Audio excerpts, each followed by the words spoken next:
Alright, what up, people? It's your boy Chib from Gooner Eagle Eye coming to you again with a special super show. It is the Arsenal season review of the 2016-2017 season. And I am joined by some big characters. And I'll put this little warning for you guys now. If you are easily offended, if you're an AKB, if you're of a sensitive nature, if you weak it's probably best to change the channel now because we're going to get right into this one. Joined by me, I'm going to introduce them one by one just so you get a nice, good feel of them. I'm joined firstly by the redhead fire Scotsman himself, Colin. Say hello to the people, Colin. What's up, boys? And you should know him by now. I've had him on the show a couple of times. It's Mr. Lee Gunner. Say hello to the people. How you doing? And yeah, thanks for having me on again, Chris. Appreciate it, mate. No problem. And I'm also joined by someone who I had on the show a while ago, and to this very day is still my highest viewed show, and that is Henry. Henry, say hello to the people. Yo, what's going on, people? You all right? Yeah. Come on, you Gooners. I'm also joined by the very calm one, the calm one of the group. The one I'm hoping will hold it together. Tops. Say hello to the people, Tops. Yeah, hello people, man. Thanks for inviting me on this World 11 kind of panel, top class panel. So yeah, absolutely. Invincibles panel. There you go. We're also expecting someone to come on else called Sam. I've had Sam with Leon before. We're hoping that at sometime halfway through, he will come in and join us. So hopefully that will happen. But anyway, let's just get into it. So before we actually go into the season review, let's talk a bit about yesterday's game with each of you guys. Let me start with Lee because Lee was actually there. He was present. Lee, what did you think about, I say yesterday's game, sorry, it was on Saturday. Saturday's game. The final. What was it like being there in person? Well, I'd actually never been to a cup final at Wembley, so I sort of snapped the guy's arm off for the ticket. I was like, yeah, I can't miss that. I can't miss it. I didn't expect anything out of it. I just thought, we're going to go there. We're going to play Chelsea, who have been relentless most of the season, bar a couple of slips early on. But as soon as they changed their formation up, they've just been mad. Unbelievable. Most wins in a Premier League season as well. So I didn't expect anything other than a beating, really. But yeah, travelling down there, it was good. It was the way it was done as well. They sort of everyone was mingling about as you'd expect anyway. Both sets of fans, and it was just so friendly, friendly banter. Chelsea fans were so cocky, man. Seriously, they really thought it. Every Chelsea fan I spoke to thought 3 or 4. Do you know what I mean? Yeah, and I met up with a couple of my mates who are Chelsea. They go home and away, and yeah, he was so cocky. He was just like, yeah, I can't see any way you're gonna win. But it was good the way they done it because they segregated. They had an own little fan zone bit for the Arsenal fans. You had to wave your ticket at the security to get into that. And then Chelsea had their own one. When we were actually there in the fan zone, there was a Chelsea open top bus that kept circling around our fan zone. They were all singing Celery. Yeah, the abuse they were getting, mate. Just coming round, circling round on a big open top bus, loads of Chelsea fans hanging off of it. Yeah, it was good, man. It was light-hearted banter and that, but yeah, walking into the stadium and that, I was like, you could feel the atmosphere. I mean, Arsenal fans were just like. Everyone I spoke to going up the escalators and that, it was just like nobody really thought we had a chance. Not one Arsenal fan I've met thought we had a chance. And but yeah, I must admit, from even before, I mean, we took our seats about 10 minutes before kickoff, and the Arsenal end was rocking, man. It was so loud, and every time Chelsea started, we just drowned them out. It was great. It was wicked, man. And who says we're then into the game itself, from the first minute, as soon as the kickoff happened. Mate, we were on it. You could just sense the goal was coming, and then obviously Sanchez got the goal. I don't care if it was handball. I don't care if Ramsey was interfering. Yeah, all them Chelsea fucking players going over to the linesmen, all crying like babies. Yeah, they've had untold decisions go in their favour this season. So I don't care that they're crying, man. It was brilliant. And you know, but at half time I was sat there and I was sitting there thinking, like, you know, this should be 3 or 4 and this could come back to bite us in the arse. Do you know what I mean? And you know, then Moses gets sent off. I've got to admit, right, straight up, where I was sat, I was down the opposite end to that. And I thought that was a stonewall penalty, man, from where I was sat. I was like, wow, he sent him off. Like, it was only when I got in, because my phone signal was useless at the ground. It was only when I got in and I watched Match of the Day that it was so blatant a dive. What a call from the referee. Because he could have easily bottled that. The referee himself, I thought, was pretty shocking, to be honest with you. I thought some of the decisions he was making. I mean, as soon as we made our first tackle, it was a yellow card. And then 3 or 4 after that, Chelsea were doing, they were just getting away with him. Do you know what I mean? But yeah, then obviously after Moses got sent off, Diogo Costa, you know, his one chance at that point in the game, and he pretty much buried it. So I thought Ospina should have saved that. And then what a result though, straight from kickoff, man. And I was bang in line with where he headed that, Ramsey. And you just knew as soon as Giroud crossed it, I was jumping already. I was like, that's it, it's in. There's no way he's missing that. Yeah, and it was fantastic. It was wicked, man. Absolutely great day out. I met loads of nice people. Both fans as well, Chelsea and Arsenal. Met up with some old mates of mine as well that I hadn't seen for a while. And I'll tell you the one thing I did say when I got in. I said to my missus, I said, I really miss not going. Because obviously, as people know, I've been boycotting for so long. And I really miss it. You know, I could hardly speak, man. My voice had gone. And I was just buzzing. Even yesterday and today, I'm still buzzing. I'm happy we won the cup, man. Do you know what I mean? Like, and I've seen a lot of people tweeting me shit saying, oh yeah, but you know, you've been banging on Wenger's drum all year about he should go, as if to say I shouldn't be celebrating. Do you know what I mean? At the end of the day, I supported Arsenal a decade before he turned up at our club. So yeah, I'll celebrate an FA Cup win. You know, all these other fans that want to celebrate top 4 and dismiss the FA Cup, let them all crack on, mate.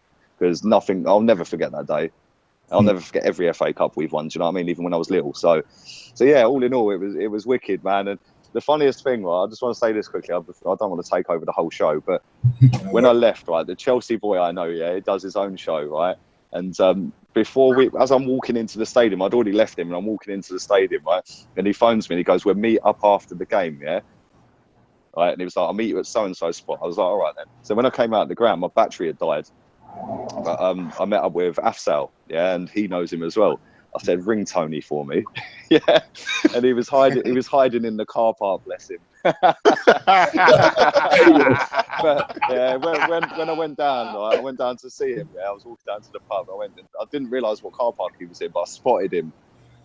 Yeah, fair play to him, man. Not one Chelsea fan I met after that game said anything other than we deserve to win, and it should have been more. True. Yeah. So, you know, fair play to them, because I know if it was the other way around, Arsenal fans are quite sour, aren't they? So, you know, fair play to Chelsea. You know, we've stopped their double, but they were still gracious in defeat as well. So, fair play to them. I second that, actually, because I actually have a sub who is a Chelsea fan, Mr. James, if he's watching, and he said straight away on my chat room that absolutely deserve to win. We had no excuses. We just didn't turn up. You guys deserve to win. So fair play. Yeah. Henry, how about you? Because I haven't really heard about what you thought about the game, and I know you go into these big games worrying that we're going to get humiliated. What was your thoughts about the game? Not too different from Leeds, to be honest. I went into the game with no hope, Bob hope, nothing. I was like, when I saw Koscielny get sent off and Mertesacker in the starting lineup, Monreal dropping back into the back 3, I was like, oh, nah, man. And even Ox having to change sides. I was like, nah, this is a recipe for disaster. And with what Hazard did to us before, and Pedro, I was like, man, I was like everyone else. You know, it's going to be 2, 3, 4, nothing. But then when we started the game, I was like, what is this? It was like, it was a flashback to Arsenal versus Chelsea of 10 years ago, where they couldn't get near us, where it was like, it was literally men against boys, but we were the men again. And then obviously, like Lee said, the first half, we should have been at least 3-0 up. You know what I mean? At least 3, you know, hitting the post, all those clear cut chances. And then I thought it was going to come back to bite us as well. Yeah. So obviously, when Chelsea scored, and it was Costa of all people, I was like, oh no. Now it's coming back to bite us, because we should have been 3-0 up at least, you know? And I was like, this Chelsea side, doesn't matter if they got 10 men, they're still formidable. Because at the end of the day, it's like they're just going to be more compact because they're down to 10. And that could be a problem for us. And we still like to go gung-ho. So for me, it was scary. But then before I can even respond, before I can even like take my hand from my eyes, the ball's going into Ramsey from Giroud, and he's gone, and Ramsey's headed the ball, and the net's bowled. And I'm like, huh? And then I'm getting slapped in the face.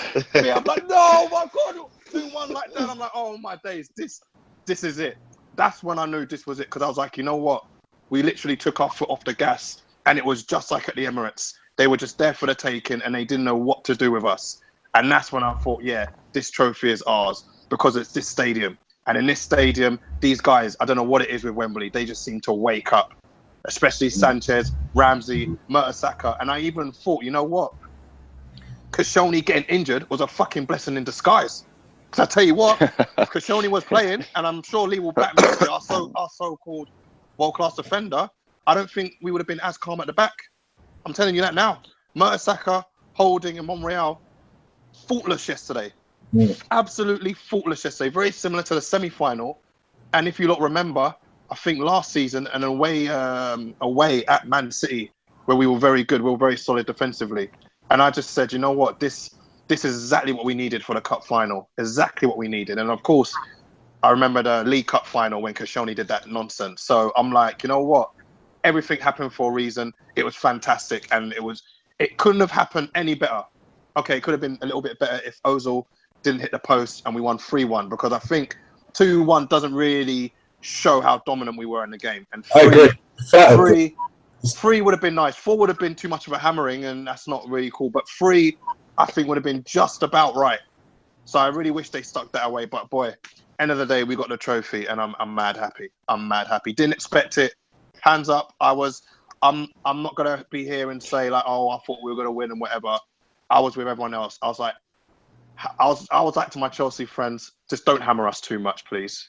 I beg you, be nice.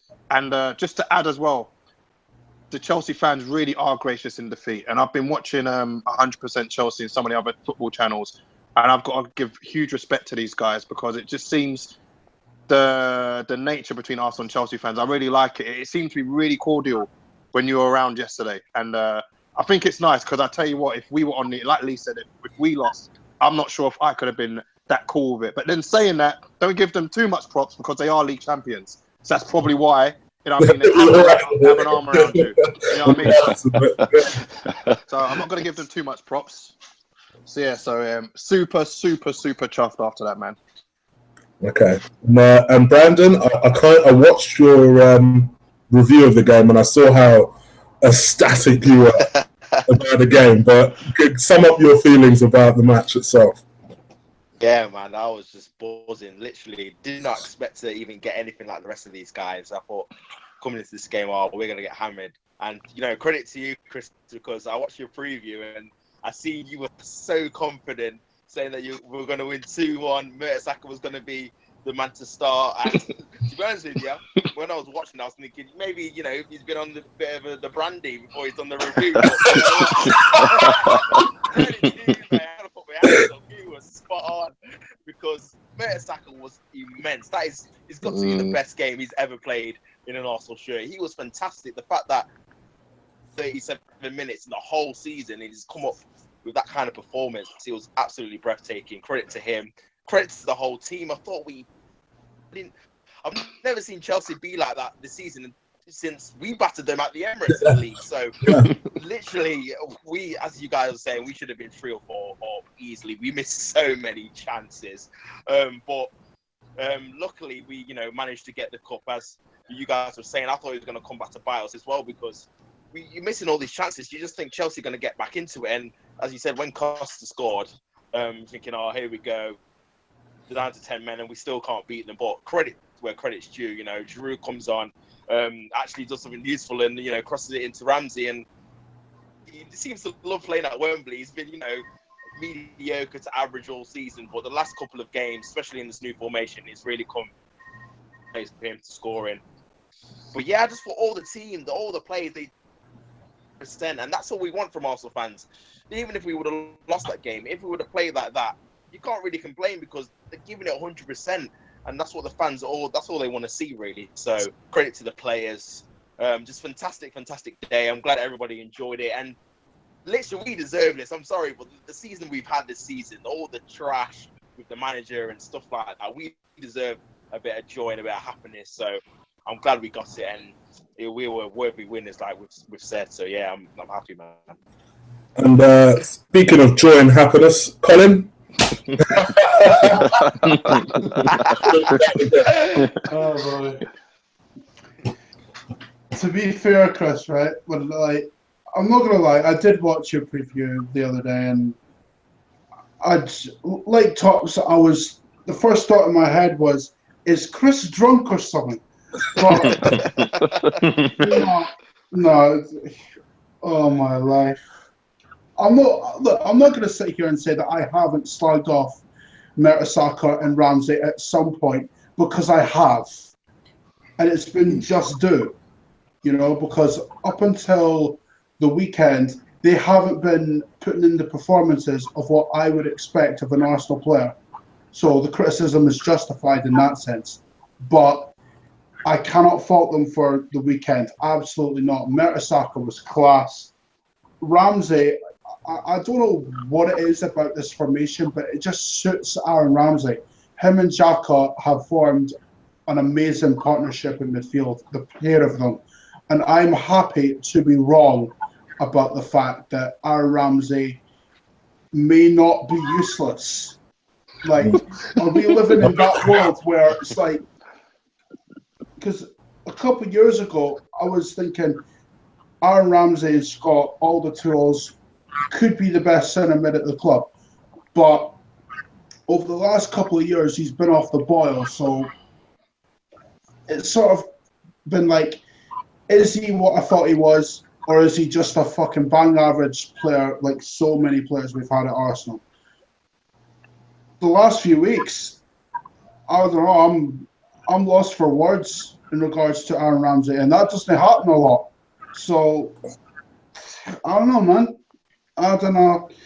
The only thing about Chelsea that I am going to say, right? Look, anyone that knows me knows how much I am a fan of Conte, right? Because I've grew up on watching Italian football and seeing tactical masterclasses from Italian managers on a weekly basis. Conte is one of those managers where you just, when you see the way a Conte team plays, you can't help but admire it, because it's one of those where you wish that's what your team was in a way. Hence why I'm such a big fan of Conte's teams, Allegri's teams, Montella teams.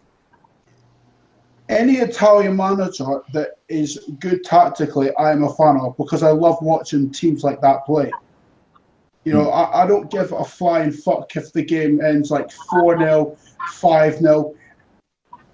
A 1-0 grind out by an Italian team managed by a proper manager with a bit of tactical sense about them is a joy to watch. An absolute joy to watch. And that's what people don't realise. People are sort of blinded by the supposed best league in the world, which the Premier League is not, in my opinion. I don't believe that for a minute. La Liga is by far better. I mean, because you look at the Premier League, the officiating is god-awful, and it has been this season. Half of the managers in the Premier League, while some of them are good, you only got to look at the mid-table teams and the bottom half teams. Are they good tactically as some of the mid-table, Serie A teams? I don't think they are. I really don't think they are. I mean, in terms of if you take Tony Pulis' side, for instance, right? We all know what they're like. Compact and just go for the long ball shit, yeah? Montella, his AC Milan side, right? And you have to bear in mind, I'm comparing AC Milan from where they are now to the teams of the past. Now, the AC Milan teams of the past were amazing. No one can tell me that the AC Milan side that were a European powerhouse were not one of the best teams in world football at that point, because they were. But now, what Montel has done, he's brought them back into Europe, and they've been an up and down team for the majority of the time over the last few years. And now they're back into Europe. They're making signings early. I've never seen AC Milan do that in years. Like, the last time they did that was when Allegri was in charge. And truth be told, that team around that point were on the downfall anyway. But now, when I look at Montella's teams, when I look at Conte's teams, when I look at Allegri teams, when I look at especially Napoli, they're one of the best sides in Serie A right now. The amount of goals they score. Not to mention their manager, tactically, at times you can't fault them. When was the last time you heard someone say such things about our manager? Okay. I can't remember a time. Let me not go into the manager just yet, because blimey. I've got a section for the manager, don't worry, we'll get into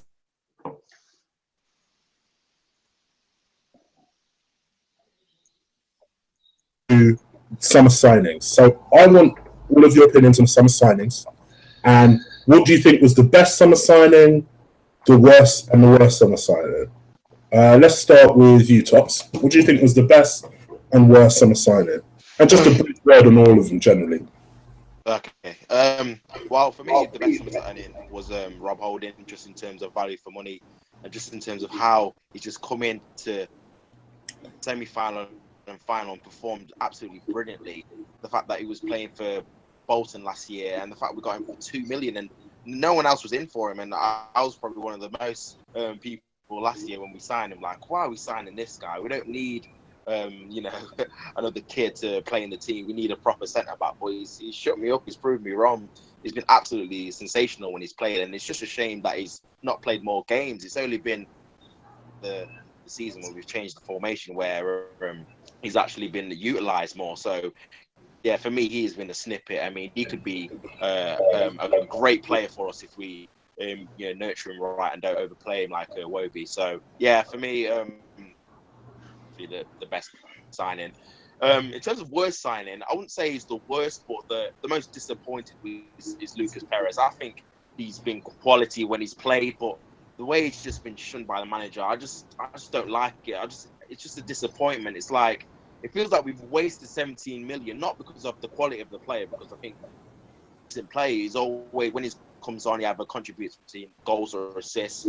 But the fact that he's not been utilised at all, and the fact that Giroud will go 3 or 4 or 5 games without doing anything and still get picked, while you see Perez, he's not even on the bench, and you've got to think this is our, his first season in England as well, and he's not even having any kind of game time or minutes. So for me, it's just been a disappointing signing. It feels like we should have just million and then put that on top of some more money and just got a proper out-and-out top-class striker if we were just going to utilise Perez like this. So for me, yeah, he's been disappointing. In terms of the other signings, Mustafi, I mean, everybody was raving about Mustafi at the start, and I thought he did have a decent...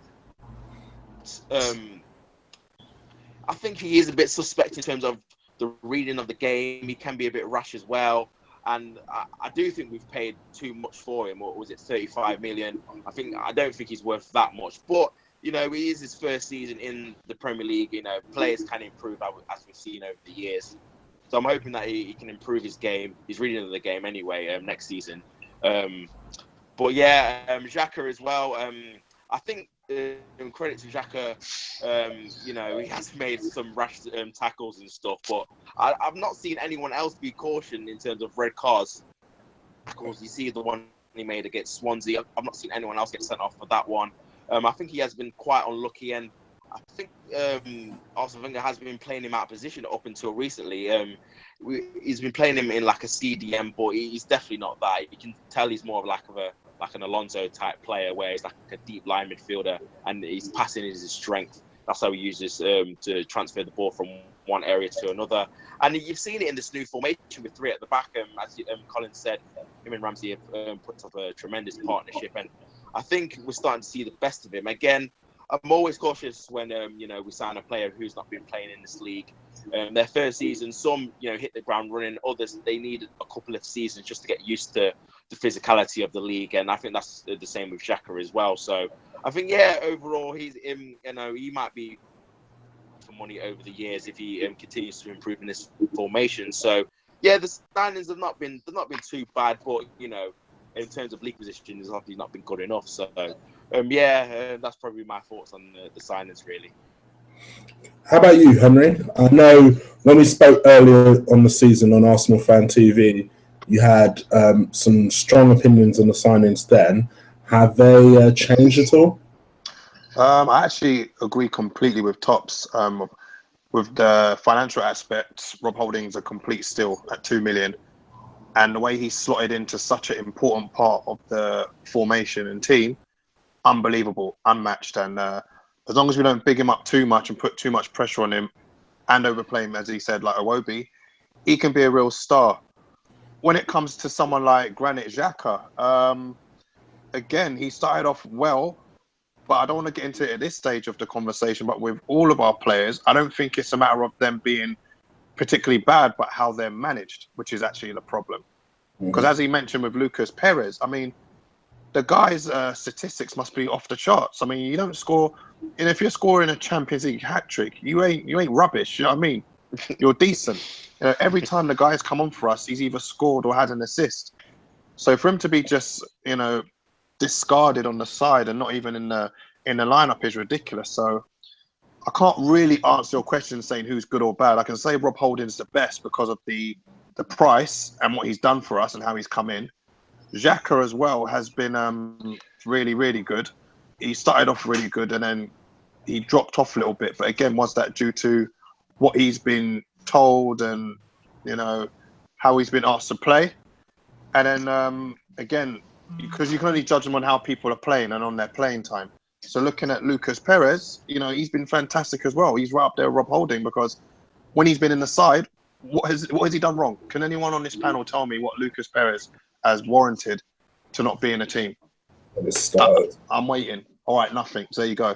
And then as for Mustafi, quickly, Mustafi started off really well and dropped off a bit after all that. He's unbeaten, blah, blah, blah. Yeah. And again, it's no coincidence, and I don't want to get into the manager thing right now, but it's no coincidence that when we sign players, and it isn't just the players we signed this season, I'm talking about going back years, they come to us excellent, fantastic. And then after they've been with us a few weeks or a month, they drop off. So, I'm sure you guys can get into it later on about what that's to do with. Because it was same with Arshavin, same with Podolski, same with everyone remembers Mesut Ozil's first game. Where's that player gone? Yep. So tell me, what's happening to these guys? That's why I can't answer this question. I can say they've all been fantastic in their own ways. Rob Holding's the most outstanding, followed by Perez, even though he's not playing, and probably Xhaka, because Xhaka is the most exposed. So it's harder for him to make the biggest impression because he's in the centre of the field and he's always getting the ball. So I'd probably say it's a tight one between the three of them. Mustafi's down the bottom. You know what I mean? That's my 2 pence. Okay. Lee, I'm going to leave you to last because I know what you're going to say. Colin, I'm going to let you go off. In terms of the best one, right, for me, the two best signings this season are Rob Holding and Lucas Perez. I'm not even going to say he's been a bad signing because look at his goal ratio and what he's contributed to the team since he's been here. Anyone that puts Lucas Perez in the category of bad signing, nah, not having that. Absolutely not having that. In terms of the worst one, I can't say because Mustafi's just got here. Same with Xhaka. Like, I've known about Mustafi since his Serie A days. I know what the guy is capable of, but he's being managed completely wrong. The same with Xhaka. Do you know what Xhaka's best role is? The Pirlo role. You know how Pirlo operated for Juve as a deep line playmaker, someone who would break up the play, but at the same time move the ball forward. That's what Xhaka is. Not the quality of player that Pirlo was, but he plays the same role. And we haven't been playing Xhaka in that role. That's why he's not been great all season. In terms of Mustafi, he's too similar to Koscielny. Yeah. Like, I've seen that from day one about him. I know how good the guy is, but it's about playing someone completely different next to him. You play Koscielny next to Mustafi, you're asking for trouble. You play Rob Holding next to him, Mustafi will flourish. But this is what does my head in about Koscielny, right? People keep telling me that he's world class. No, he is not. Absolutely not. He's not world class at all. You know what I think? You know what I think when I think of Koscielny? I think of a bang average defender.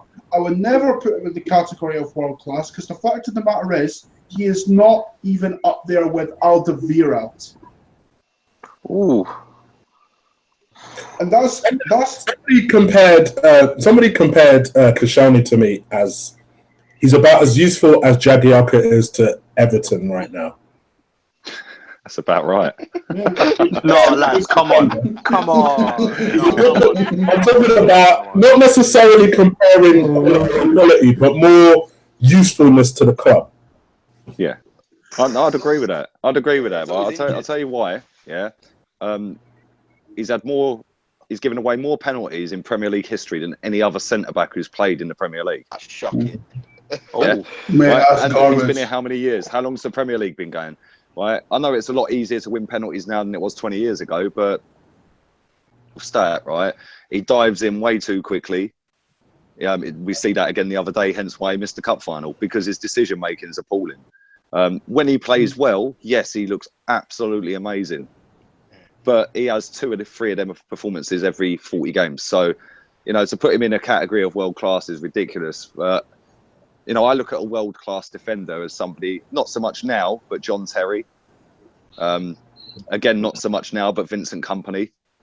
Yeah, both of them are absolute warriors for their club. Yeah, Koscielny's not in that bracket. And again, I agree. I don't think he's even on Toby Alderweireld's level. I think he's such a better player. Yeah, he's got a mistake in him. Every defender has. It's a position that if you make a mistake, 99 times out of 100 you're punished. So every defender is gonna make a mistake at some point, but the fact that Tottenham have had the best defence in the league for the last 2 seasons is down to the fact that they've signed Alderweireld 2 seasons ago. They already had Vertonghen there, they already had Kyle Walker there, they already had Danny Rose there, and they just slotted Alderweireld. I think he's a fantastic player. I think he's the best centre back in the league. I also think Van Dijk's better than Koscielny as well. But yeah, there we go. That's my 2 pennies worth on Koscielny. Let's put it on the summer signings. The best summer signing, or the worst or stroke most disappointing. Right. I'm going to go with the worst and work my way backwards. And I'm disappointed in all of you boys because not one of you have mentioned Takuma Asano. I don't consider him a signing, that's why. That is the worst signing Arsenal Football Club made in the summer. Shit. I said in the summer that he was a short sale signing, and that's exactly what's happened. But has anybody bought any shirts? No. Seriously, has anyone really bought a shirt? Obviously, we loaned him out to, was it Frankfurt? No, Stuttgart. Has he actually done Stuttgart, that's it. Has he actually done any good for them? I don't know. To be honest, I ain't got a clue. But yeah, that's the worst. I'd say in terms of what I've seen watching these players over the course of the season, and my opinion might piss a few people off, but I don't care. I still think Mustafi's a better defender than Koscielny. I've said that all season. But I think in terms of performances this season, out of the signings we have made that have stayed at the club, I'd say that he's got to go down as the worst in terms of how much we paid for him and the performances he's put in. Yeah. I think that Granit Xhaka is next after him. I rate the kid. I think he's class. I think he's showing in the last 2 months what he can do. Since we've gone to the 3 at the back. Mm-hmm. Best of him next season, hopefully. I'd sort of look at Xhaka, and I think, although it's a slightly different role he plays, I look at him and compare him to Pogba. Yeah, and I think like Pogba's a massive money signing, obviously nearly 3 times what we paid for Xhaka. Yeah, and people have cussed Pogba all season, including myself. Right, but Pogba next season will be brilliant for them, and I'm expecting exactly the same from Xhaka next season. They've both shown glimpses. Both of them players have shown glimpses this season of why the clubs have paid that much money for them, but they've just not lived up to the price tags. Neither of them two. But yeah, I'd put Xhaka just ahead of Mustafi. I'd then go with Perez, just based on what all you guys said, that he every time he has played, he has either scored or set up a goal. Literally changes games. When he came on against Bournemouth, he changed the game as soon as he came on. When we were 3, I think it was 3-1 or 3-0 when he came. I can't remember, but he scored an absolute screamer in that game as well. But yeah, I mean, it's a shame. There's reasons why he hasn't played. Personally, I won't go bang on to the Wenger thing, but I think the reason he hasn't played is because he wasn't a Wenger signing. I think he was a Gazidis signing. I think he was on the list of players, but I think he was about 8th or 9th on the list. Obviously, we didn't get Vardy, we didn't get anyone else, so it was a case of, oh shit, we better go for him now. And to be our record signing as a striker and to play that little game, like amount of games in the season, is a joke. It's an absolute joke. That boy is so good, and I feel sorry for him. And if he leaves, which is 99% done, he is leaving. Can't knock him. He's been fantastic when he's played, so shame really. But yeah, I agree with all you lot. Rob Holding is our signing of the season. Let's not get carried away with him. Yeah, but let's see how he does if he plays a full 38 games in the league. But based on what he has played, obviously he played the first game of the season, and although he gave away a free kick which resulted in a Coutinho screamer, you can't fault him for that, and I still don't think that was a free kick. I said that when it happened. I still don't think Coutinho made a meal of it. But, you can't legislate for Coutinho getting up and pinging 35-yard shot in the top corner, can you? So, but yeah, Rob Holding, £2.5 million, I think it was. And wow, if we compare that to 50 million that City spunked on John Stones, I know who I want. It's true though, isn't it? Is John Stones 25 times better than Rob Holding? No. He's not even a defender, man. Of course he ain't. Like, exactly. For me, I'm not convinced he's better than Gabriel, to be honest. Well, the thing is, I look at it, right, and I look at our centre-backs, and like I've said, I've already said my piece on Koscielny. He's old now as well. He's getting on for in terms of defender. He ain't going to be doing a John Terry and still be there in 5 more years. Do you know what I mean? But if we can get any sort of money for him, I'd flog him.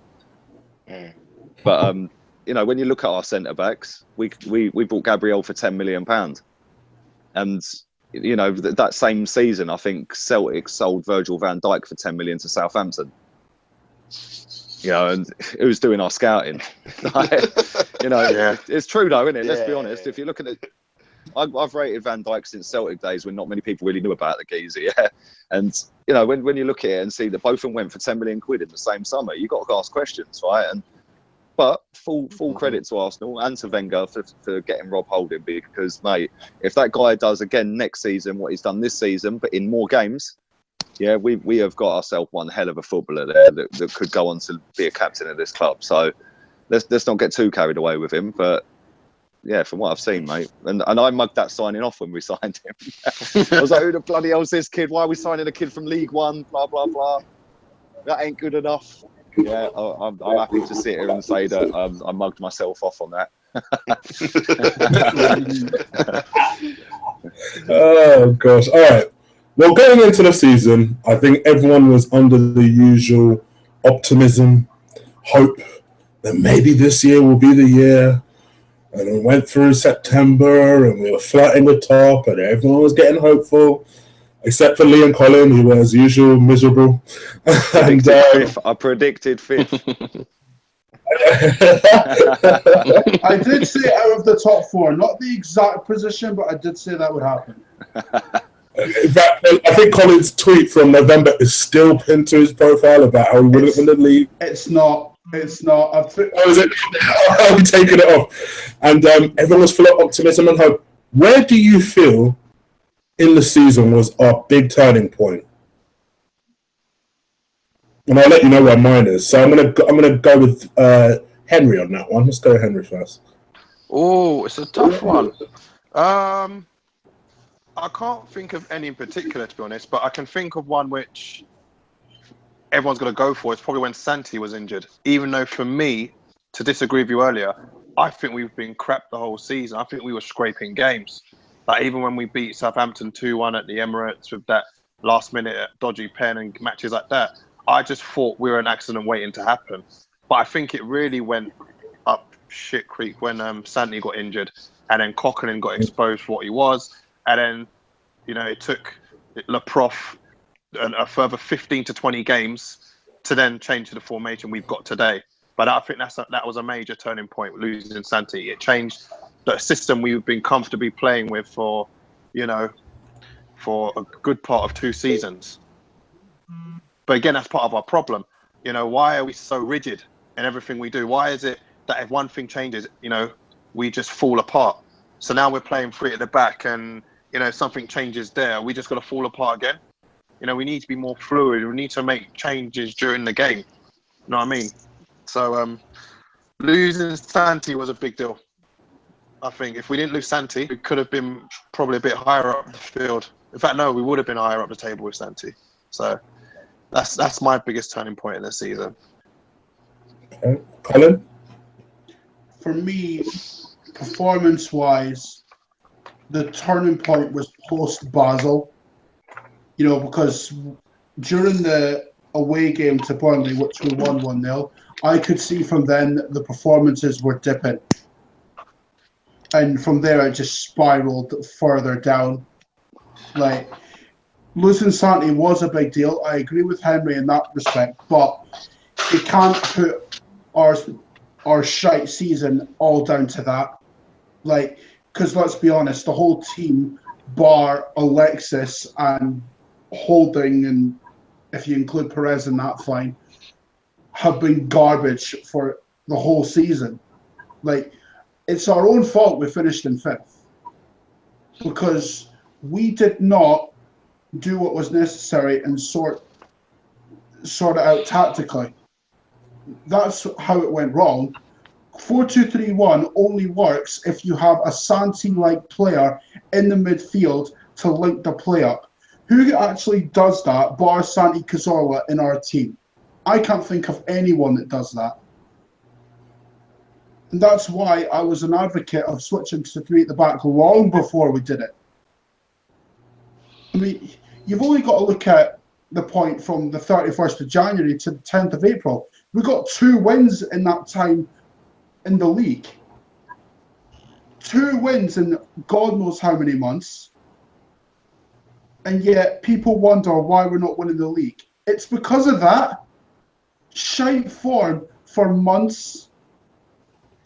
Honestly, this is what does my head in about Arsenal. Great sides are consistent, right? Average sides are inconsistent, and that's what we are. An average side full of average players, bar a few. And this season, or this summer rather, is the most crucial point in our history, in my opinion, because we've got to get our summer signings absolutely right. We can't do what we've done the last few years and fuck it up. We've spent 90 million and gotten worse. If that doesn't show you how shite we are, I'm not going to say any more than that, because that does it for you. Okay. Tops, what about you? For me, I think the turning point was that week in December when we lost to Everton and Manchester City in the 1 week, and I just thought, these guys are not changed one bit. We're literally going to be fighting for top 4 again this season, because the fact that we, went 1-0 up in both games, and as soon as we conceded an equaliser, we crumbled in both. And it was just the same thing we've been watching for years and years, just giving away soft goals, giving away goals from corners, throwing away leads in games where we should be at least getting something from. I mean, to go to, don't get me wrong, they're 2 tough places, but to get 0 points out of 6 is, you're not going to be champions, are you? Like, let's face it. And it was just a nail on the head for me. Yeah, it's the same old drizzle. Nothing's changed. It's going to be the same as it was last season where we falter, and that just summed it up for me. So yeah, that's probably the key for me. Okay. We've been joined by Sam, who seems like he's outside. Your missus kicked you out, mate. Yeah, I've literally just got back, mate. I'm hot, bothered, just jumping on straight away for the team. Love dedication. So I'm asking the fellas where they felt the turning point of the season was. Where do you think your turning point of the season was, Sam? Well, it's hard to say, really. I think we started the season brilliantly. Had a bit of a real hiccup. He managed to change it round, have a decent end to the season. As we always explode November, December time. We started having a few injuries. Cazorla he went off injured, and then things just sort of went from there. Really, it was not ideal, to be honest. Not ideal. Okay. And Lee, what about you? Where was your turning point this season? I agree with Tops, mate. And Henry, we were asking for it. It was coming for a long time. The game against Southampton, where we scored the last-minute penalty, they should have had a stonewall penalty in that game. Shane Long was clean through, and we got away with that. And then we got a penalty in stoppage time, which we scored and nicked the point. So against Burnley, the handball on the line, we got away with that game. They missed some chances. They missed a big header in that game, open goal. Sam Vokes, I think it was. Free header. They should have got something out of that game, and we rode our luck, and we were all jumping for joy. To come up against Everton and City, and the performances we put in them 2 games were just a joke. To be winning both of them and end up losing both of them. And that's where all the Wenger out brigade sort of just went mad, didn't they? Like, everyone just sort of switched after that, because it was like Top said, it was a case of, here we go, we are bottle jobs again, and it's true. We went on a fantastic run of and all these stats were coming out about Mustafi's not lost a game and this and that, and it's just embarrassing, man. Notice, as soon as he acknowledged it, we lost. As soon as he acknowledged it. Yeah. And it's true. I mean, at the end of the day, our fans get carried away over the smallest things, man. Yeah, it's great. But all season, while we were winning them games and going on that unbeaten run, you've got fans like myself coming out saying, look, let's not get carried away. We ain't going to win the league. Let's just see where we are in February, March, April, May. Yeah, instead of seeing where we are before Christmas. Do you know what I mean? And then we went to them 2 games back to back, and that was it. That was it. It was game over. There was no way we were going to win the title for a start, and we were going to struggle to get top 4. See, again, taking 2 wins in however many games it was from February to April was just unbelievable, wasn't it? And Palace smashing 3-0, West Brom. That's the only game I ain't seen this season out of the 55 we played. I was on holiday, and I thought, you know what? I can't even be asked to go and find a pub for that. I did. I honestly sat there and I thought, you know what? Yeah, I thought I was miles away from the town centre where I was in Cape Verde, and I just thought, you know what? I ain't walking 2 miles, to go and sit in a pub, and I know we're not going to win. And it's sad, really. But yeah, I've watched all the other games, but that one I thought I'm not going to let them ruin my holiday. Do you know what I mean? So, but yeah, the main turning point was their back-to-back games against Everton and Man City, and then after that, it was just shit. When I think the atmosphere was shit. Everything was shit. The players couldn't be asked, or didn't look like they could be asked. All the fans were arguing with each other, fighting at games and stuff like that.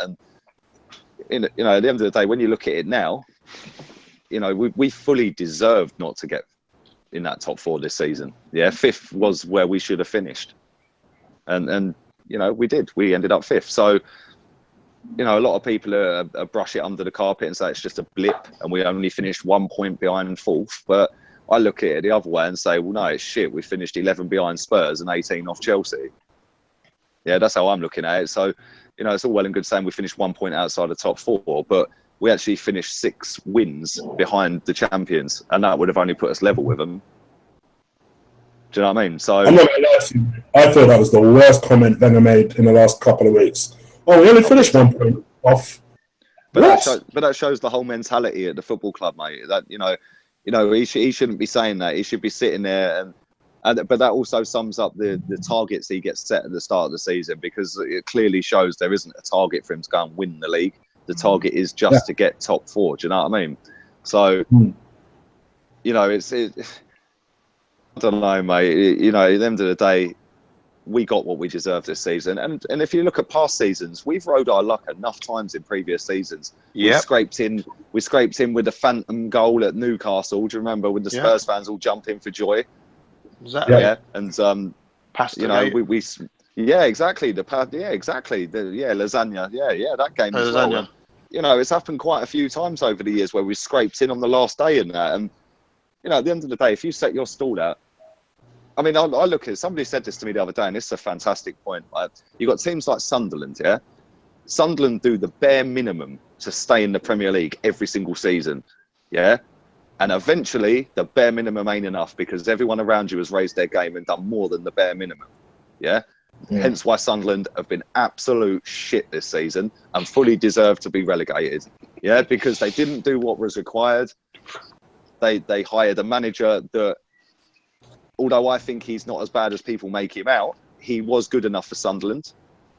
And I think he wasn't big enough for Man United. Yeah, we can all agree on that. He was not the man to replace Fergie, but he was definitely good enough to be the man to manage Sunderland. Yeah, and fucked him. They just fucked him at Sunderland and didn't give him enough money to go and buy players. So at the end of the day, Sunderland can sit there and lick their wounds all they like. They've done the bare minimum for 5-6 seasons now, and fuck them, they've gone because they ain't done enough. And that's exactly the same with us in terms of the top 4. This top 4 fucking bollocks, yeah? We've done the bare minimum and spent the bare minimum to get into that top 4, yeah? It's never about trying to actually win it. It's trying to get the bare minimum and get the top 4, yeah? And eventually the bare minimum ain't good enough anymore, because all the teams around you are better than you because they do more than the bare minimum. Can I pop in there, Lee, as well? I think from my point of view as well, last year finishing second was an absolute nightmare, because he reinforced what he thought that we could compete, when clearly I don't think we could, and we can't. That was a complete and utter false. Mate, false finish. He's the only manager that could go and finish second, spend 100 million, and finish 5th. Yeah. Well, he is though. Let's be honest.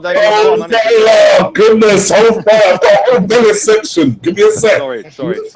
But it's true though. That's fact. That's fact, isn't it? I'll bite my tongue for now. Yeah. That is fact, though, isn't it? Hellfire! I will give you a bonus section. I promise. Where do you think the turning point was?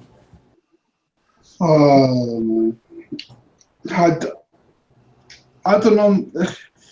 Well, I said before that for me the turning point was Burnley, because that's when the performances dipped. But if you go further along than that, the performance levels dipped, but the point from the 31st of January to the 10th of April, that's what stands out. We got 2 wins in the Premier League in that entire time, and the teams we beat were Hull and West Ham. Both of them are shite. Both of them. Like, it's the truth. That's the truth, though.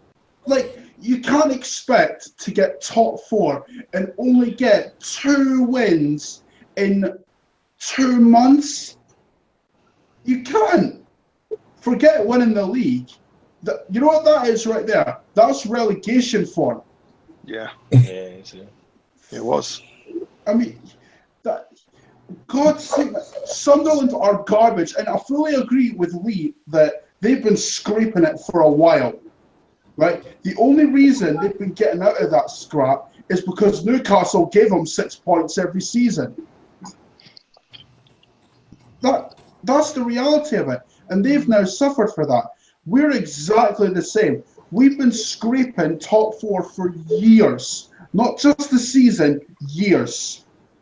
Last year, second was a farce, an absolute farce, complete fluke, shouldn't have happened.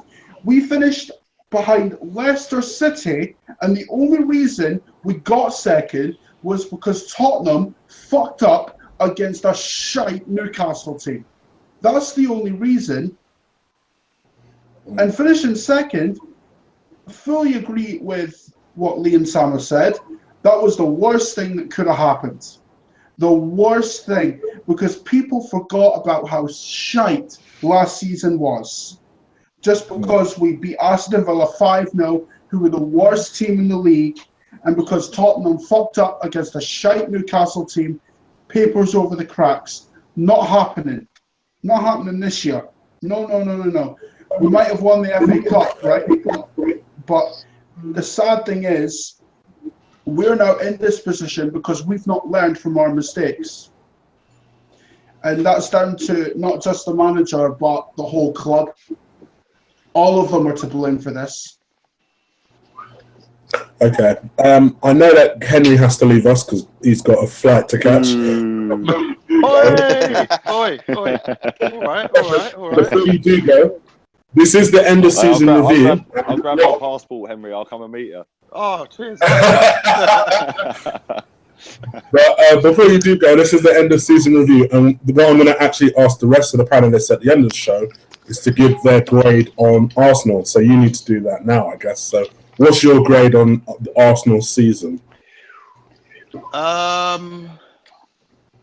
E. Despite the not win, yeah? E as in absolute crap. Rubbish. No, in fact, no, because D would be top 4, even though top 4 don't mean nothing because Champions League ain't never going to win it, and winning the trophy is good.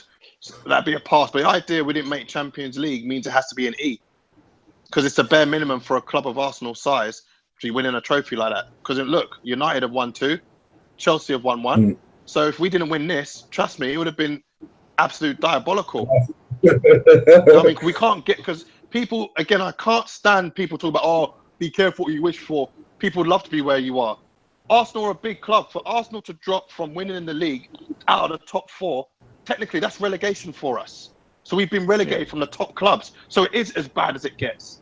Well, not according for some people. And if we persist with Le Prof up there, it's going to get even worse.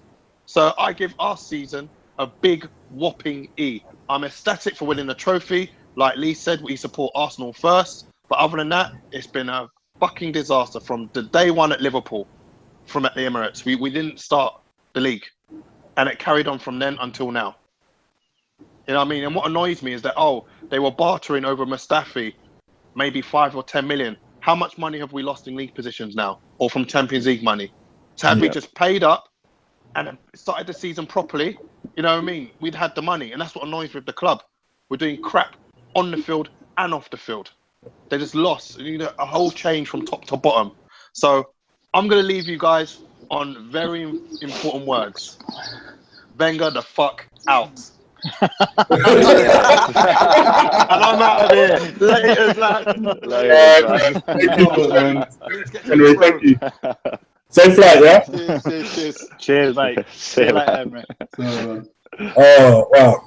Not mincing his words. No. Oh, God, that's editing. Everyone loves me for that. All right. we might as well just not. Let's just get into it. Arsene freaking Wenger. Speaking of things that I think, I'm actually surprised no one else has called this in terms of a turning point of the season. Wenger's contract and his whole situation, I think, has derailed our season. Even if you thought like we were out of the title contention prior to his contract being up, I think just in terms of a turning point, even if you think it's a second turning point, I think that's been a major one. With you, because I think the rest of them are going to have a fiery opinion on Wenger. So let's go with you first on this one. What do you think? Just Arsene Wenger. Just speak your mind. I don't really have a set question for this. Speak your mind. Arsene Wenger, I think, to be honest with you, is outdated. Is stubborn, and I think he comes across as delusional as well, because some of the comments he's been making over the past 3, 4, 5 seasons about, yes, this squad's ready to win the league. Yes, this squad has what it takes to win the league. Well, if it's ready to win the league, why haven't you done it yet? Why have you not won the league? Why have you not challenged for the league? It doesn't make sense. I mean, he says all these things like we only need 1 or 2 players, but you say that every season, and we get the 1 or 2 dribs and drabs where we're stingy on money and we scrape top 4, or we don't get in top 4 like we have this season. I just think he has too much power at the club. I mean, don't get me wrong. I'm only like early 20s, so every trophy that I've seen in my lifetime has been under Wenger, and obviously I'm appreciative of that because, I never take winning a trophy for granted. But I just think Arsene Wenger, his time is done. It's finished. No other club in the Premier League has a dictator that decides when he wants to go or decides if he's good enough for the job. We've heard him say after the FA Cup win that he thinks he's good enough to carry on. Well, it shouldn't be your decision. You've gone 13 years without winning or challenging for a league title. Surely it should be someone else to think, you know what, you're not good. You're just not good enough. You might say all the fancy things to try and paper over cracks, but you've not improved. You're making Arsenal worse. Henry just said, we've gone from challenging and winning the league to being relegated to being in the Europa League, and it's all. Arsene Wenger's got a lot to answer for. I mean, he's definitely wasted a lot of money in terms of over the years. 90 million, and like Lee said, we've gone from 2nd to 5th. It's just not good enough, and the contempt is shown the fans in terms of blaming us for a hostile environment.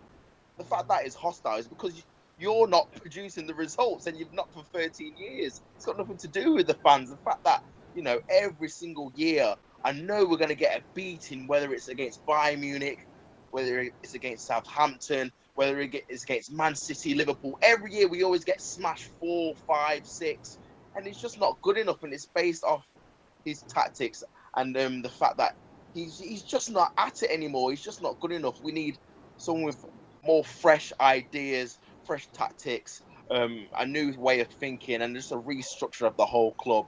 But for me personally, I think he's going to stay. I think he's going to sign a new two-year deal, whether it's tomorrow or Wednesday. And I'm just resigned to the fact that we're just, in terms of league position, we're just going to get worse. And I can just see Arsenal just going, in this season, if he stays in charge, in terms of being like a top 8 to 10 club, a mid-table team, because Sanchez, if he's not this season, he's going to go eventually. We're not going to be able to attract big players, even though we don't do it anyway. So I just can't see a way out of it. The only way out is if he's not offered a new contract. And for me, I just think the board are just going to be like, well, we can either offer you a new contract and maybe we can change a few things, or we're going to have to get rid of you and actually do a footballing job in terms of finding someone who we think is going to take us forward and change the whole structure of the club, because Arsene Wenger has been in charge for 20 years. And I just think they're going to choose the easy way of just, all right, we'll just stick with Arsene Wenger for another 2 years because it saves us from getting in a new manager, and we're not going to have enough time for him to get his own players and stuff this season because it's going to be, June. So, yeah, Arsene Wenger, it's just time for him to go, as the famous words from Claude, but yeah, he needs to go. Seriously, his time's up, man. His time's up. Sam, let me put this to you there if you're still there. That is. Yeah. Sorry, mate. I think I'm standing outside. My reception's poor, so apologies about that. I'll try and get it back in a sec. No worries. Because I'm leaving Lee and Colin to last deliberately, because I know that they're optimistic. Ironically, I'll tell you what. Ironically, they are the optimistic one of us lot, and I actually think this is the time Wenger will leave, and I deliberately want to leave them last because of that. So, Sam, I actually don't know your opinion on this. I don't know if you believe Wenger will actually go. Do you believe he will stay? If he stays, does he officially become bigger than the club? Because it seems like he's immovable. I mean, yeah. Look, I mean, my opinion on the matter is he's got to go. I've been in the Wenger out camp for 8-9 years, for a long time. You know, at the start he was very quiet about it, and then now it's almost got to the stage now where I dislike him that much. It's sort of got to hate. If he stays, it will be a very, very selfish choice on his part. It will all be about him. If he stays, I don't think anything will change, will be my opinion. I'm not too sure. Some days when I listen to him and I hear him speak, I think he's gone. He's there's no way he can stay. There's things he's saying. He would never say that before. In the past, he's been very non-critical of everything, and he's disrespected the fans. You know, he's hammered us all year. He's sort of blamed us for bits and pieces. And then on the other side of it, I think he'll do everything he possibly can to stay. I'm not one to sit on the fence often, but I think genuinely this could go 50-50. I really do believe that it will all depend on how tomorrow's meeting goes with the board, what they want, as in if they're going to ring the wholesale changes like they say they're going to and they want to, whether he accepts, whether, because he's won the FA Cup, although it was a brilliant day out and it was well worth it, and you know it was a fantastic thing to do, whether that strengthened his position to say, look, yeah, we are competing. Yes, we had a bad season, but next year we'll do better. I'm not sure. I just want him gone. I'd do anything to get him gone, because I think we'll be here this time next year, all 5-6 of us. We'll be talking about the same shit over again, and we'll be saying, yeah, well, we've got another year of this crap because he's not going to go till his contract's out. I just think if he was ever to go, he would go now. But I don't know which way it's going to go, to be honest with you. I really don't. Okay. Let's go to the ironically optimistic side of us lot and go with Colin on this one. Colin, you, along with Lee, are... I mean, my gosh. I mean, I know Lee's been saying it for a long time, but you have been saying it for a long time. That you believe not only is Wenger going, but specifically that Allegri is a Allegri, man. It's a done deal. You've been convinced to the point where if you are right, I am immediately getting you to pick 6 numbers for me in the lottery. So the way I see it is, mate, you got to explain to me, where does this theory come from? Are you still convinced it's happening? Come on, tell me. First of all, I am still convinced it's happening. Okay. And secondly, where it's come from, you've only got to listen to Arsene Wenger's post-match press conference after we played Everton to know that the guy's gone. The words he uses, you're not convincing me otherwise that this guy's staying. You're just not. Until I'm proven wrong, I will stick by my gut feeling. And my gut feeling has not changed from the time where I openly spoke about it to now. You know, I'll stand by the fact that Allegri is coming in. And to me, the Kolasinac signing, actually, if that's even gone ahead, I don't know what's going on with that. But if that's gone ahead like we all think it has, that's Allegri's doing, not Arsene Wenger. Because I can tell you now that Kolasinac is not an Arsene Wenger player. Not even a little bit. He's an Allegri player. All day long. Okay. And Lee, you're another one who's very, again, ironically, very optimistic.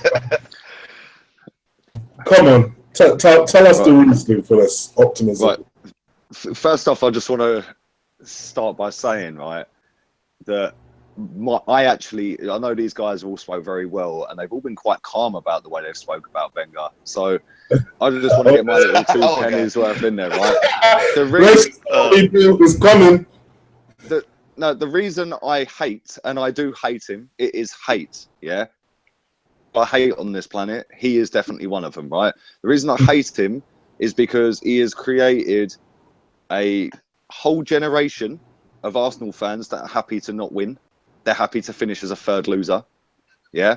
A whole generation of people that are sitting there mugging off Man United for winning 2 trophies this season, but celebrate Community Shields and top 4 as an achievement, yeah?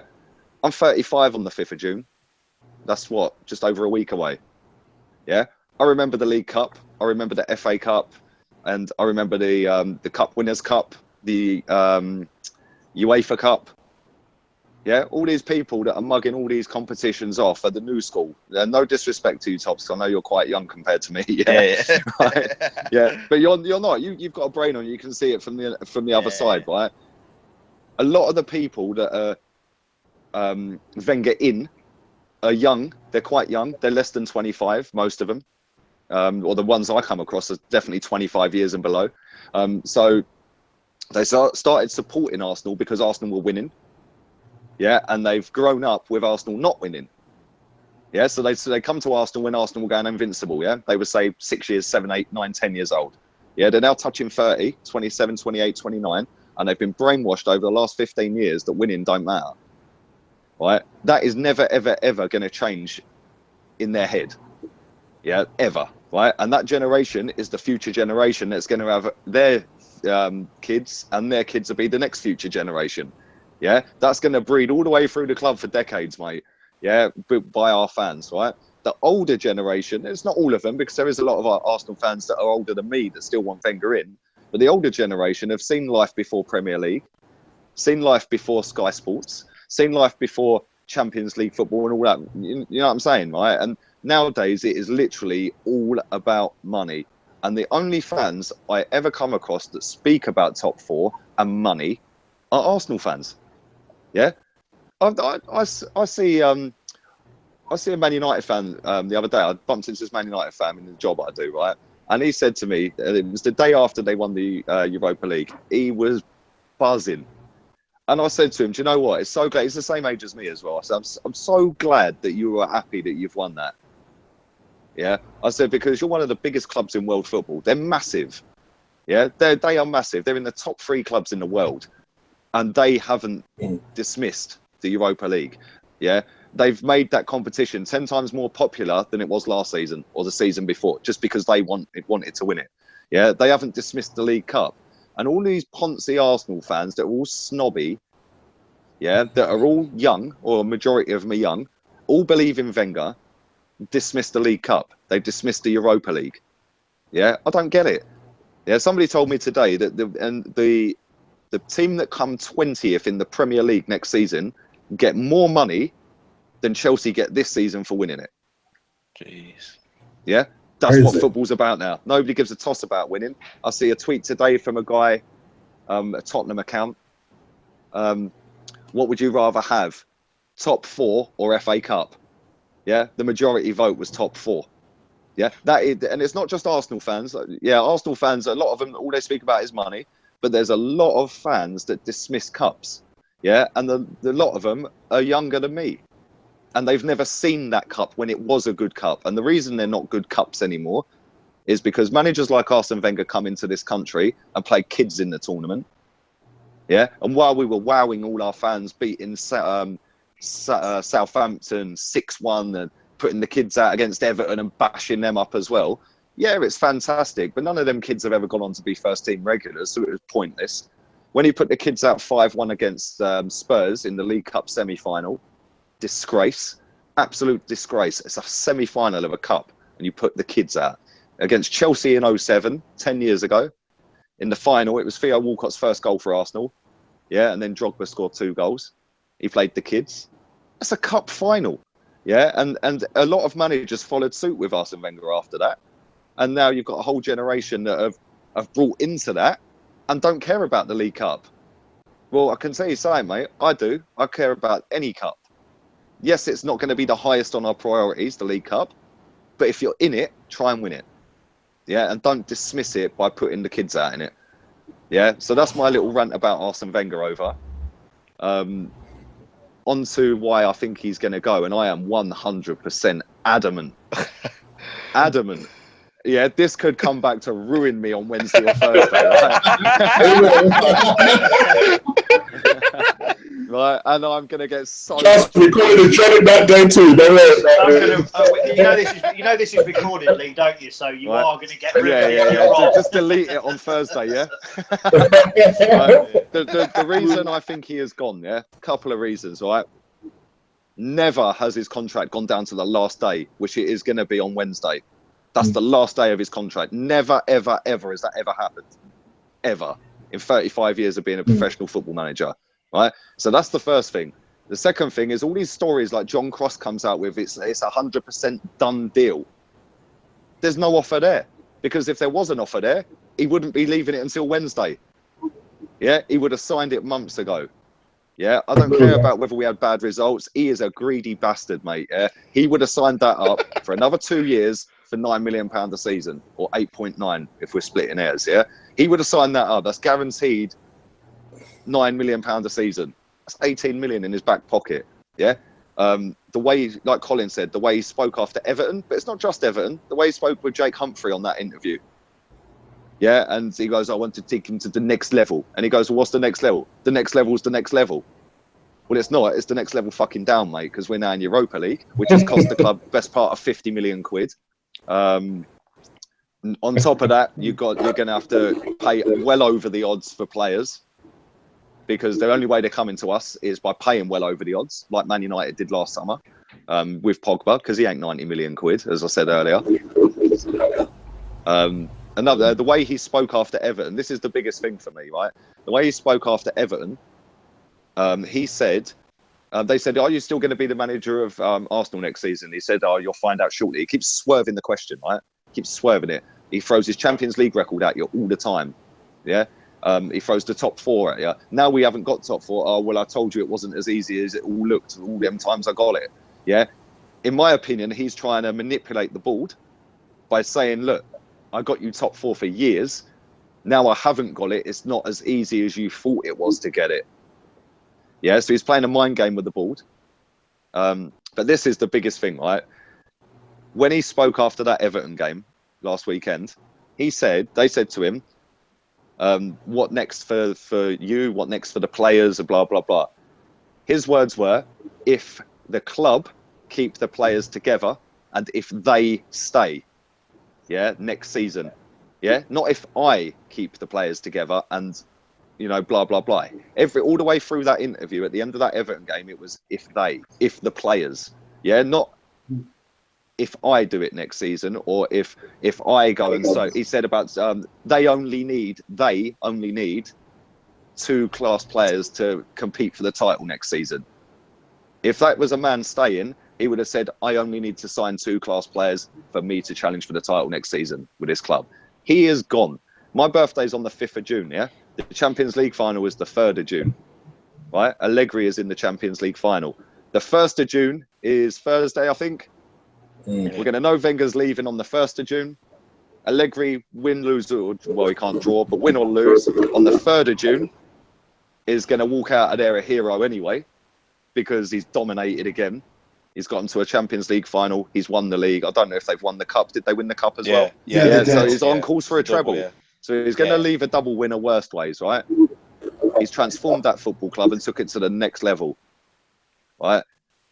Then the 5th of June is my birthday. That is the day that Geezer's announced as Arsenal manager. Can you imagine it though? That's on a Monday, yeah? Monday's a good day to announce a new signing. Yeah? Saturday's the Champions League final. He leaves, he comes on the mic in his Italian accent and addresses the crowd, win or well, if he wins especially. If not, they'll announce it that he's going and he'll put a tweet out thanking all the fans. Then on Monday, bang. He also owns a house in Knightsbridge. I don't know if anybody knows that, but I do. He's owned it for years. He's had that house. I think it's Knightsbridge, definitely somewhere around that area. He's owned that for years, that house. So he's already got a house here. And, you know, he's not signed a new contract with Juve. He's already won a lot with Juve.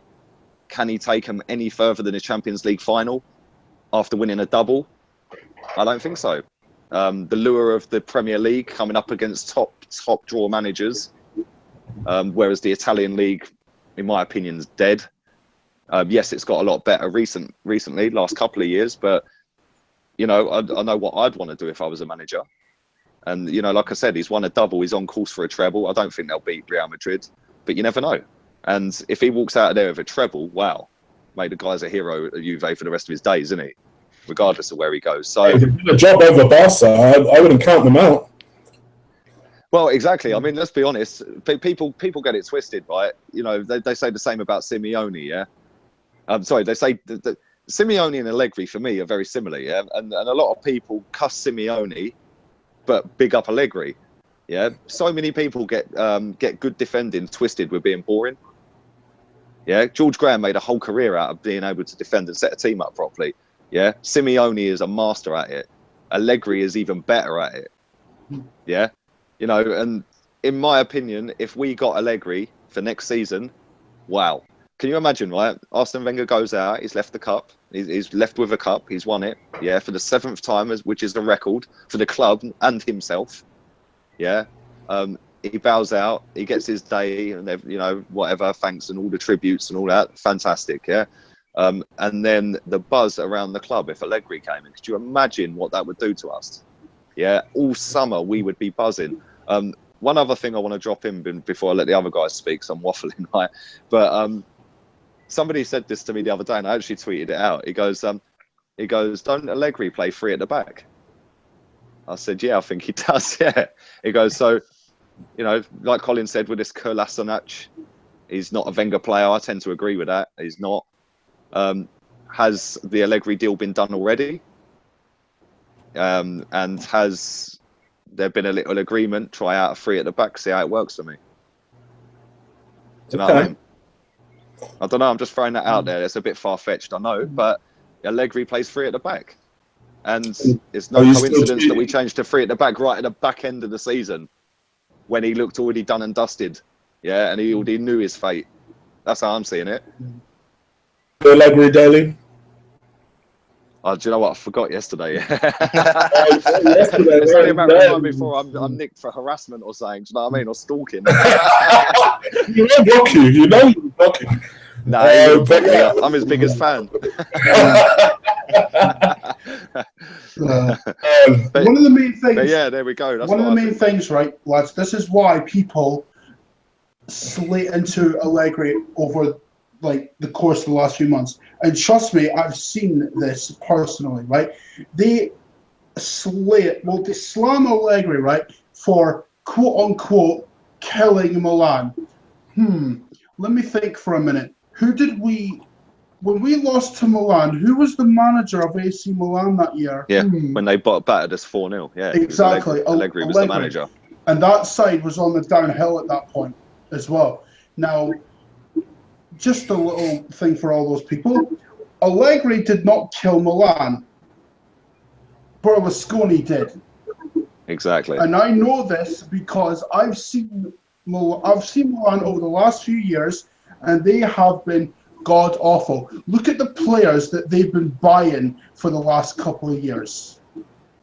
I mean, the only players in that side, right, that I can honestly say are good enough for Milan are Kuchka, Bacca, and Romagnoli. The rest of them, well... And the goalkeeper. Donnarumma. Yeah, he's class.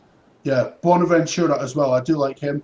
But bar those 5, None of them are good enough for AC Milan. None of them. Not even Deulofeu, as good as he's been this season, right? When Allegri comes in, right, and this is what people don't understand. Conte, when he was at Juventus, he took them from an up and down side to dominate in Italy. And then Allegri took over. He took a side that finished outside of the group stages in the Champions League in Conte's last season, and in his first season took them to the final. Name me one manager in world football that could do that with a Juventus side that not only was up and down at certain points, but was dominating Italy and wasn't necessarily a European powerhouse at the time. Look at them now. They are a European powerhouse now, and it's all because of Allegri. Look at the players he's brought in. Dybala, absolute class. Higuain, class. Pjanic, class. You're telling me you wouldn't want any of them players in this Arsenal side? Because I fucking would. I'd take Pjanic over Santi Cazorla all day long. The guy is class, and I've seen him from his Roma days. Go back and look at Pjanic when he played for Roma, not just Juventus. The guy has been doing it for years. And that right there, Pjanic, if Allegri comes in and he buys Pjanic and he plays for us, that's your Santi Cazorla replacement right there. Done. That's how a manager should operate. But Arsene Wenger doesn't operate like that. And that's part of the reason why I detest him. Because he has neglected our squad for years. It's not just been this season. Think about the last 2 years. The reason why we lost the league title in 2014, he neglected the defence, and we were left with three centre-backs in the whole fucking squad until January. And Koscielny was injured for a lot of that time. He did the exact same thing with the midfield the year prior. We had no cover for Coquelin, and as a result, he left us in Schitt's Creek without a paddle. Would Allegri do that? No, absolutely not. If he's seen a weakness in that team, the first thing he would do is he would identify a player that he wants for that position and go out there and get him, because that's the kind of manager he is. Arsene Wenger's not even on his level. So anyone that tries comparing Arsene Wenger to Allegri, and I've seen a lot of them do that, don't waste your time, because you'll just end up being stupid, man. Oh, Jesus. All right. Well, so what I would say is this. How can I approach this? What would you say, and I'm going to ask this to Sam, what would you say are the three things that can happen now that realistically you believe, whether you feel Wenger's going to leave or not, can happen now that would fix Arsenal Football Club? Well, obviously Wenger going would be the first one, but I think we need a big change, backroom staff. I really do. A director of football to sort out the contract side of things, because we've got a lot of players out next summer, but then if you look 2019, we've got a whole shitload of raft of them running out then. And I'd go to the squad and I'd make a major overhaul of some of the players. Some of the players just ain't good enough. It's a fact. Where would you say needs strengthening? What area of the squad needs strengthening in your eyes? I think we definitely need a world-class centre forward to take a bit of the pressure off Sanchez. Who, I don't know. You could take a punt at maybe Lacazette level, or you could go all out and go or Bang or someone like that. It just depends on how the manager wants to set up and play. And I also believe we need a bit more strength in depth in the centre-back area. World-class goalkeeper. I think Czech's been on sort of the borderline. Good enough, not good enough at times this season. I think 3 or 4. I think we need about 4 or 5 players at the roundabout the kit. There's £200 million spent. That's what I would do. That's where I think we need strengthening the most. But I think more importantly, or as importantly, we need definitely to set up the backroom staff as well. Bit of a refresh, new voice, thing like that, and I think we'll will really kick on, because some of the players we've got are fantastic. They just need a bit more of a winning mentality. They need someone around the club to say, we go to Bournemouth, drew 3-3. That is not good enough. We should be going down places like that and smashing them into pieces. It's just a mentality thing. And I think when he goes, we really will become a big club that we all think we are. And we are. Yeah. I agree with you, Sam, by the way. Now, leaving Ozil and Sanchez out of it, because I'm going to come back to them.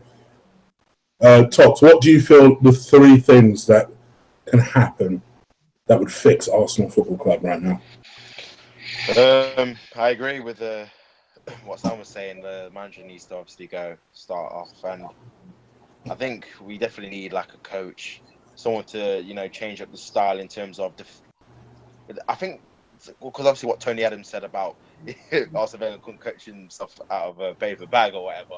I think he probably does have a kind of a point, because we need someone that can coach the players to be more defensively stable when we go into these big away games, because our record away in the league is absolutely pony. It's absolutely dreadful. The fact that we've lost so many big away games throughout the course of 3, 4, 5, 6, 7 seasons is an absolute joke, to be honest with you. So I think definitely something to do with the coaching staff and injuries as well, because it just seems like the same players are getting the same kind of injuries. Your Oxlade-Chamberlains, your Ramseys, Walcott's getting these muscle injuries every single season. You can bet your bottom dollar that Ramsey's going to get a thigh strain next season. You can bet it.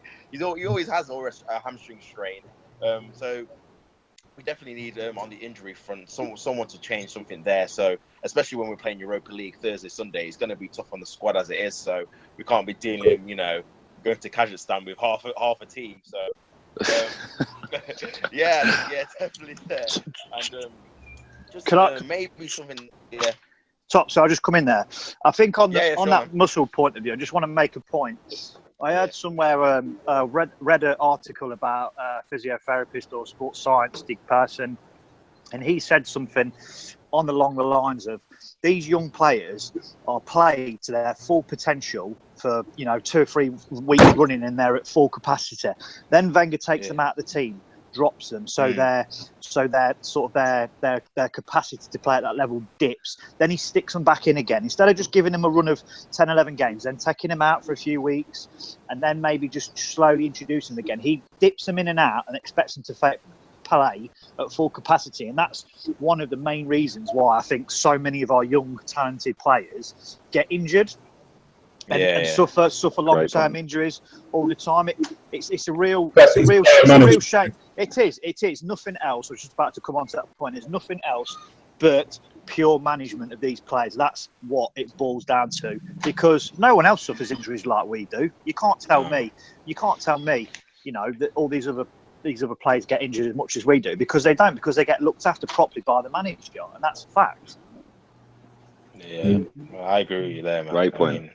Great point. Colin, what would you say are 3 things that Arsenal need to do to fix? To get back on track, basically. I feel fix is a bit of a harsh word, considering we just won a cup. So let me change it. Get back on track.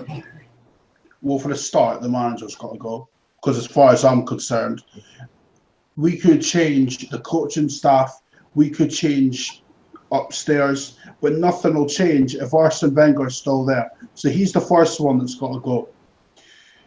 The second thing I would do is change the coaching staff, specifically the defensive side of it as well. Because if you look at our defending over the course of the season, it's like a schoolyard team. It's schoolboy defending. That's the best way I can sum it up. It's definitely not defensively structured to deal with top-level clubs. So I would change that up straight away. And the first person I would bring in to sort that out would be Tony Adams. Yeah, I know he's the manager of Granada for a little bit, or if he's still there, I don't know. But no one is better suited to a defensive coach role than Tony Adams, because he was part of that rock-hard defence for years, right? He's called Mr. Arsenal for a reason. So bring him in, let him sort the defensive side out, and let the manager deal with the tactics side of it. But we also need other coaches in other areas. So basically, whole backroom staff shake-up, right? Secondly, we need a director of football. Because if Usmanov takes over from Kroenke, which I believe this whole little mess between him and Kroenke will eventually end up in Usmanov taking over, we still need a director of football to negotiate the signings, because you can't leave the manager to negotiate everything. Look what's happened with Arsene Wenger. That's what happens when you leave a manager to negotiate everything. So we need a director of football. I don't know who, but if we can get someone in that has connections in the game, preferably someone who's linked to Arsenal, maybe that can sort it out. But I don't know. And finally, Lee. I agree with everyone. Wenger, first thing, he's got to go. I agree with Colin as well, with Tony Adams, definitely. He was the focal point of the best defence in the world. So, you know, you don't build a house by putting the roof on before the foundations, do you? You know, so why not sort a defence out before you start scoring goals? Because if you don't concede, you don't lose. So sort a defence out. So yeah, in terms of coaches, I'd bring back all of them. I'd bring back Vieira. I'd bring back Adams. You know, and get some, and Henry as well. You know, get some legends back around the club. You know, bring back the core. Yeah, I mean, if you're coming through the ranks at Arsenal and you're an up and coming kid, yeah, and you get to go and train with with the under 18s, under 23s, whatever it is, and Tony Adams or Thierry Henry are there, or Vieira are there, or whatever. Do you know what I mean? Or if they're helping with the first team and you get put in the first team, go and train with the first team for the week, mate, how inspiring is that? Yeah, you're a young striker and you go and train with the first team and Thierry Henry is helping you. Yeah, mate, boy, I tell you now, I would want to impress. Do you know what I'm saying? Yeah. So it's like, and you stand there, you'll be like a nodding dog. You'll be like, yes, Thierry. Thierry. Lee, that's a fucking Lee. Just quickly, mate. That's a great point. Just think of where Thierry Henry currently at international level is helping out a certain Lukaku, and his goal scoring record and ability. He's always had the ability, but I think he's finishing better because he's being taught by a world class, the best striker in the world between 3 or 4 year period. He was the best striker in the world, and that's why Barcelona 02 to 04 definitely. Why Barcelona wanted him so badly, because he was the best. Yeah. No, I agree, mate. You know, it's the same with Vieira. It's scandalous how we've allowed these legends to just disappear into the wilderness at other clubs. Like, you know, that's what I'd do. I'd get rid of Wenger. I'd get some of the legends back. It's not a job for the boys and all that sort of palaver, but you get the main faces. Yeah, that are still passionate about the game. They're still involved in the game. That could inspire the youngsters. Not only the youngsters, but they'd also inspire the other players. Yeah, like the actual first team players. You know, if Thierry Henry's taking a training session, with the strikers, mate, you know, and Tony Adams is doing a defensive session. Yeah, they've got respect straight away. Yeah, they're already respected. So I'll do that, and I agree with director of football. I don't know who. Again, I mean, that's probably a whole different podcast. You know, there's a few people I could pick, but that's a tough decision to pick somebody for that. But would you pick an Arsenal person or an experienced person? Because that's my argument. See, the thing is, right? I mean, if you picked somebody, I could make a case for somebody like Vieira doing it. Yeah, I know Vieira's a manager and all that. Yeah, but you know, I could make a case for him doing it. You know, to be honest, because a lot of people are very influenced and said, "Oh, Henry's their idol." He would be a draw in that position. Exactly. The only thing I would say is, obviously we've got negotiators and stuff like that do all the final paperwork and all that. Yeah, and do the transfer fee and all that. But you know, I don't think that somebody like Henry or Vieira, although I do think Vieira would be good at it, more so than Henry. It's just, you know, it depends on who the next manager is. Yeah, and it depends on director of footballs at other club having rows with the manager left, right, and centre. The manager wants this player, but the director of football wants that player, and it ends in tears. Yeah, and you know, you've got to allow the next manager to be able to pick that guy. Yeah, and it's you know, you've then got to back the decision. You know, if we end up with Eddie Howe in the summer, we got to back it. Yeah, it's a change. It's something different. Yeah, and you know, if we end up with Allegri, great. Yeah, we got to back it. I don't care who the next manager is. We got to back it, but you've also got to let that man pick the director of football, in my opinion, because if he can't work with him, it's never going to work. You know, and then we'll end up with a Perez kind of scenario where we've got a decent player there that ain't getting games because the manager didn't want him. You know, and then you're just spending money that could have been spent on something else. So you've got to have that rapport between the director of football and the manager, and that's why I think the manager should pick him, and the club should just go, bang, okay, you're our manager for the next 5 years or 3 years, whatever the contract is. We'll do everything you want. Yeah, this is what we'll do. You can have X amount of money. Yeah, get a short list drawn up of players you want, and I'll go and pass that to so-and-so, and you can go and do what you want with it. Yeah, and we'll work down your list. And that's how every other big club works, yeah. And, you know, I'm quite sure that Zidane in the summer, if he's still manager at Real Madrid, he's already written up his list. We know Jose Mourinho's already given his list in. Yeah, he said it the other day. I've already given in my list for next season, Ed Woodward. I've given him. And clearly Pep, because they've already done 90 million quid, I think. Yeah, but that's what. Look at Man City. Look at United. They're already planning for next season. We ain't even got a clue. We haven't even got a fucking clue who our manager is going to be next year. Yeah. We're 2 or 3 weeks behind now. We're 2 or 3 weeks behind everyone else already. Probably further than that, mate, to be honest with you. Yeah. Because if we haven't already organised the next manager, we're months behind. Yeah. Yeah, because they've already got their player. Well, they've already signed. Man City have already signed their player, flying over next month or the month after or whatever to start training and going on their pre-season tours and all that.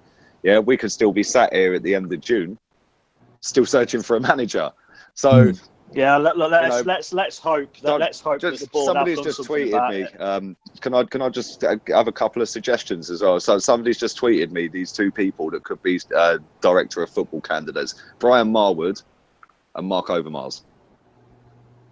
Thanks for that tweet as well. Overmars is doing a good job at Ajax, isn't he?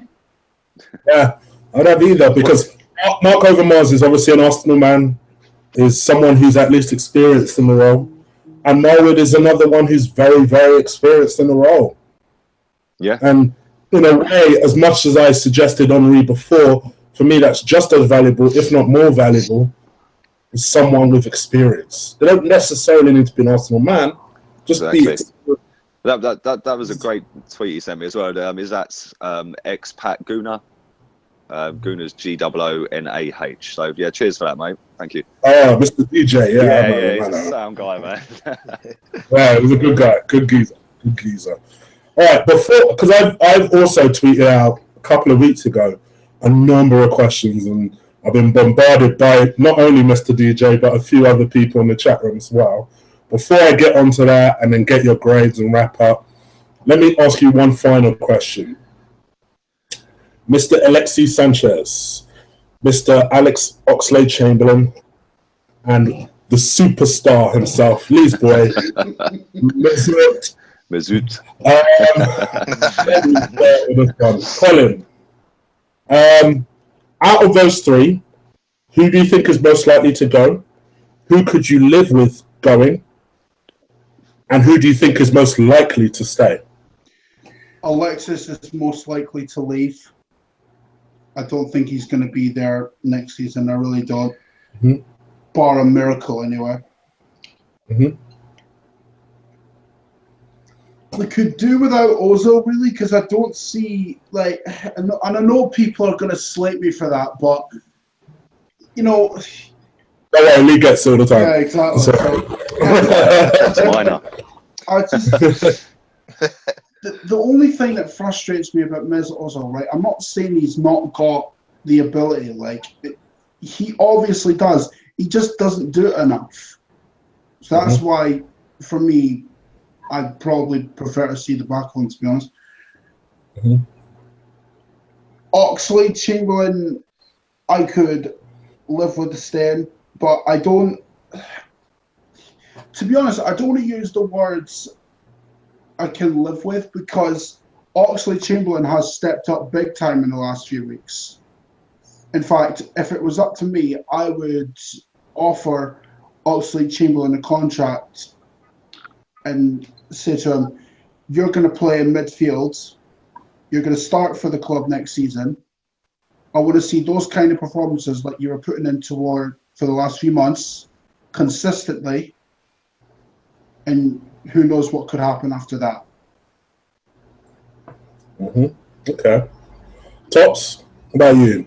The one you see most likely staying, the one you think will go, or the one you can live with going, and I've forgotten the other one. The one that you feel It's more likely to stay. You more likely to stay. Okay. The one that I think is definitely going to go is Sanchez. I think he's a top footballer, and we're lucky to have him, to be honest with you. He's definitely a world-class striker, and since he's been at the club, we've not mounted any kind of title challenge or done anything in the Champions League apart from getting embarrassed. And I'm sure when he signed for the club, there were the two things that I think he's come out and said it, that he wants to win the Premier League and Champions League, and well, we can't win the Champions League if we're not in it, and the Premier League, we don't look like we're getting any close to even winning that anytime soon. So yeah, for me, I'll be very shocked if he's here there next season. Winning the cup, we can stay, I tell you. Yeah. In terms of the person that I wouldn't mind seeing leaving is Mesut Ozil. I think his Arsenal career has been, I think, average, to be honest with you. If you compare his numbers in terms of assists and contributions that he had at Real Madrid to Arsenal, he's definitely gone backwards. He's definitely he has top class ability, but we don't see it enough from him. Too many games where we need him, key games away from home, at home, against top sides. He doesn't produce enough for me to demand how much wages he wants. So I won't mind seeing him leave, and most likely to stay out of the three, I think it's Ozil again, to be honest with you, because you see all these links with Sanchez to Bayern Munich, to Chelsea, to Liverpool. You don't really see anyone linked with Ozil. Maybe I think I've seen one him linked with Fenerbahce or something. Yeah, that's literally the only one I've seen. Seriously, it's kind of weird. So I think he's comfortable at Arsenal. He definitely is comfortable. Oh, he's definitely comfortable. That's all right. He's definitely comfortable. Tops. Don't worry, I'll give you a chance, Lee. Go on. Carry on. It's all right, man. Yeah, he's definitely comfortable. You hear other players saying, Messi gets an extra day off, when he's tired and stuff like that, gets a holiday, and you always see him out bowling and all these other extra activities and stuff like this. And he's getting paid a lot of money, and he's starting every single game, whether he's amazing 1 week or shocking for 8 weeks. He's always in the starting lineup. So it's a footballer's dream to be paying loads of money in a top city or game. What more would you want? So I think he's the most likely to stay out of the three, to be fair. I think Oxlade-Chamberlain definitely has more ambition. He wants to play more minutes, and I think he will look elsewhere if he's not guaranteed a starting place next season in terms of more game time. So yeah, that's my thoughts on the three. Just to give you guys an update, Huddersfield is going to be part of the Premier League next season. Blimey. Just playoff and penalties as well. Mad. It's going to be a long way trip for a lot of people. Oh, I'm sorry, not penalties. Oh, no, it was penalties. Yeah, 4-3. Sam, what about you? The person I'd like, obviously I think Sanchez is going to leave, but if I was the club, I would pay him whatever he wanted, 350, 300 grand a week. He's worth it. He's clearly the world-class player that we bought him to be. I want Ox to stay. I think he potentially, I think he gets the club. I think he's English. He's a British lad, English lad. He gets what it's all about. He always seems to be, trying to get involved in the Arsenal way. And, his dad was a professional footballer, and his dad was obviously aware of, the Arsenal, the Arsenal. And I really like that about him. Something about Ozil, though. I don't really believe he fits into this system that we now play. He's sort of a free reign sort of number 10, go and do what you want and all that. And I think the formation we now play, I just don't see him fitting in well. I don't think he fits into the system well. He doesn't score enough goals. Yes, he creates, but he's massively down on where he should be. For me, you need to be scoring goals week in and week out, and he just doesn't do that for that position. So yeah, I wouldn't mind if he went at all, to be honest with you. But as I said, do you think, just on that point, Sam, sorry to interrupt, do you think he's improved in that shape? Because I feel like he has in that. To a certain degree, yeah. But to be honest, he's a record signing. He wants £250,000 a week. He costs us £42.5 million or whatever. Has he performed like a £42.5 million player? Does he grab the game by the scruff of the neck like Sanchez? Does he score the most important goals? Does he, like a good friend of mine said on the FA Cup final, if he scores the winning goal, then I'll sing his name. But he doesn't, does he? He doesn't ever score important goals. He scores against Ludogorets away, and he scores against Southampton. He's not, for the quality of a footballer he is. Well, there's no doubt about it. He is. He's just not. I don't know what the word is. He's not mentally there because he's won World Cups and everything. But he's just not what we as English British football fans like to see. He doesn't get stuck in. He doesn't make tackles. He doesn't track back. You know what I mean? He just doesn't. He's luxury player. Yeah, Sam, he is. Is what you're trying to say. He is. He is. He's absolute luxury player. He really is. He is a luxury player, and I believe that type of player is dead now. There's not many of his type in the game of football anymore, is there? There's not many players like him about. And yes, that does make him special and unique, but also sort of corners him to who he can play for and where he can play. Because, Sanchez scores goals, creates goals, tracks backs, works hard, does press-ups while the other lads are in a line waiting to do a drill. He is a serious footballer. And if I was a professional footballer and Arsenal are interested in signing me, it wouldn't be is Mesut Ozil there. Is Alexis Sanchez going to be at the football club? Because that's who I want to play with. Yeah, and that's pretty reasonable, to be honest. Okay, Lee, the stage is yours. I already know your answers, but go on. You're going to be shocked. You're going to be shocked then, because I think the one who's the most likely to leave, I think, is Oxlade-Chamberlain. Okay. I think Oxlade-Chamberlain is out, mate. I think he's gone. I think obviously he's played quite a lot recently. More than Alexis? You think he's more likely to leave? I think he's more likely than Alexis. Yeah, I think he's nailed on to go, mate. Yeah.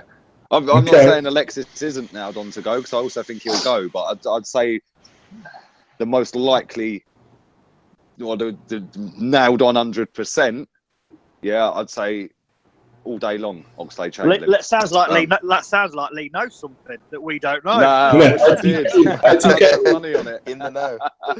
I'd put money on it, but no, the reason I'm saying that is because there's been times where Oxlade-Chamberlain has played central midfield and been dropped. For example, against Southampton away in the League Cup. Was it League Cup or FA? No, it was FA Cup, wasn't it? I think it was League Cup. Was it League Cup? Is it League Cup? No, FA Cup. 5-0. It was. Sorry, you're right. It was FA Cup. Yeah, the 5-0. The game where Welbeck scored a couple and Walcott got out-trick. But he played central midfield that game. Yeah. Then he was dumped back out. Then he's on the right wing. Then he's back in the centre. Then he's dropped again. Yeah. And, that has been the tale of his Arsenal career. Yeah. This kid, we've seen what he can do. He is unbelievable on his day. Yeah.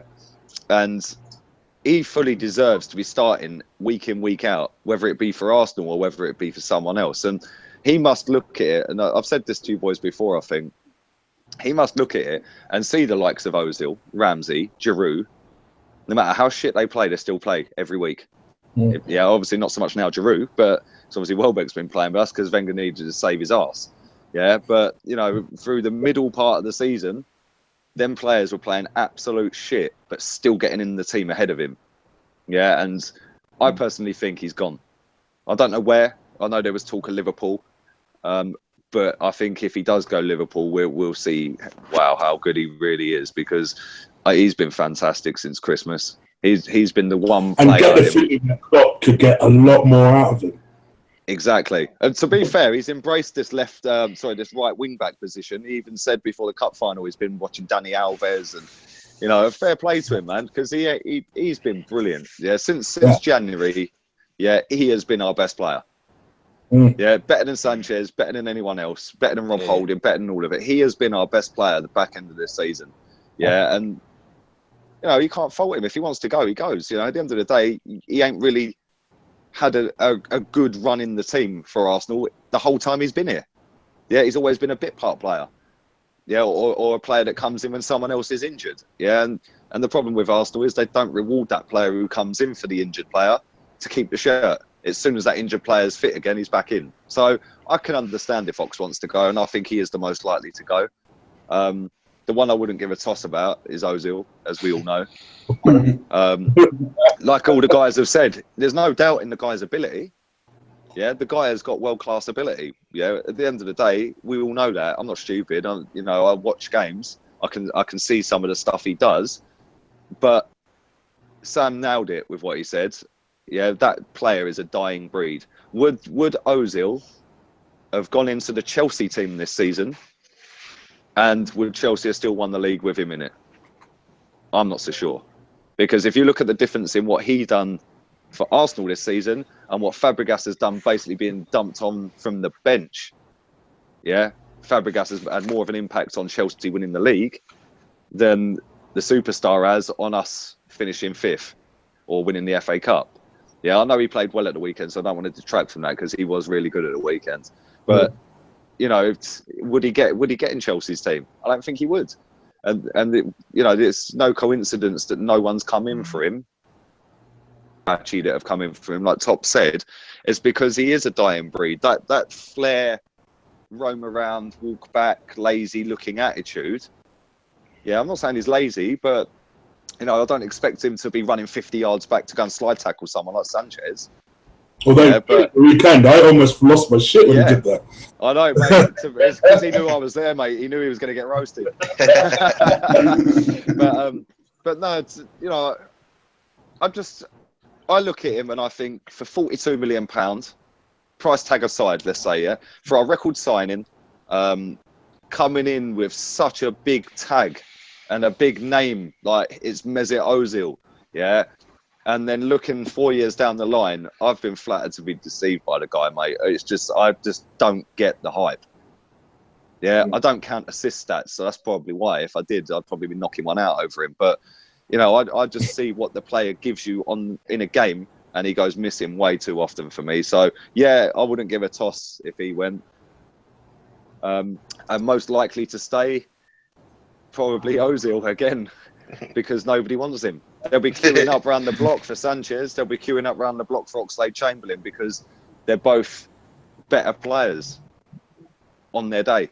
They can flip a game just like that. I know Ozil can with an eye of a needle pass, but I think that the other two are more exciting to watch, and that's what football's about. You want excitement. So, yes, whilst Ozil is a good footballer, I think that the other two are more exciting. I think they, especially this season, I think they've both performed so much better than him that, you know, Ox has probably doubled his price tag on the back end of this season alone because it's shown that he can play as a right wing back. Yeah, I wouldn't be surprised if Chelsea was sniffing after him. You know, Victor Moses is good, but he ain't that good. Do you know what as well? I think the position the wing back role really suits him.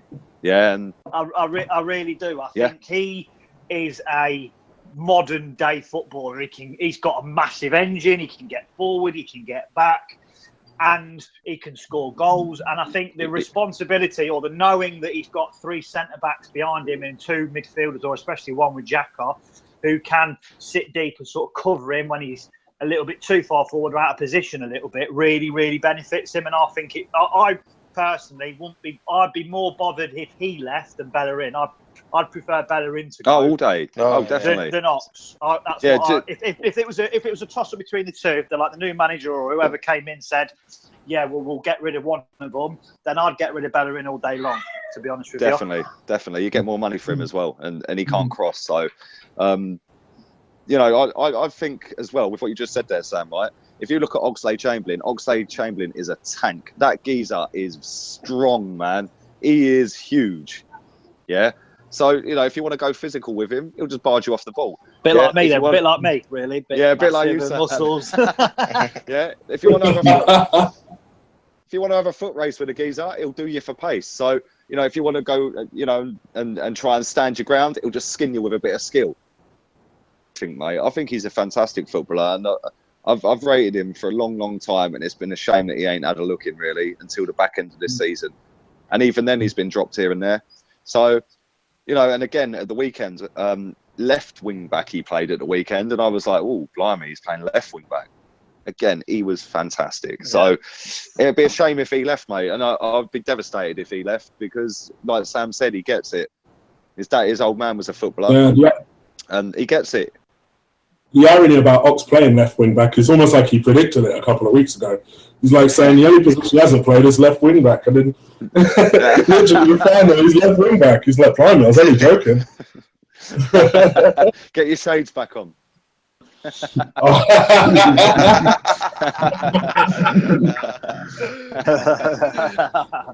right, I'm very conscious of the fact that we're hovering around 2 hours, so thank you for the 50 plus that have stayed with us the entire time.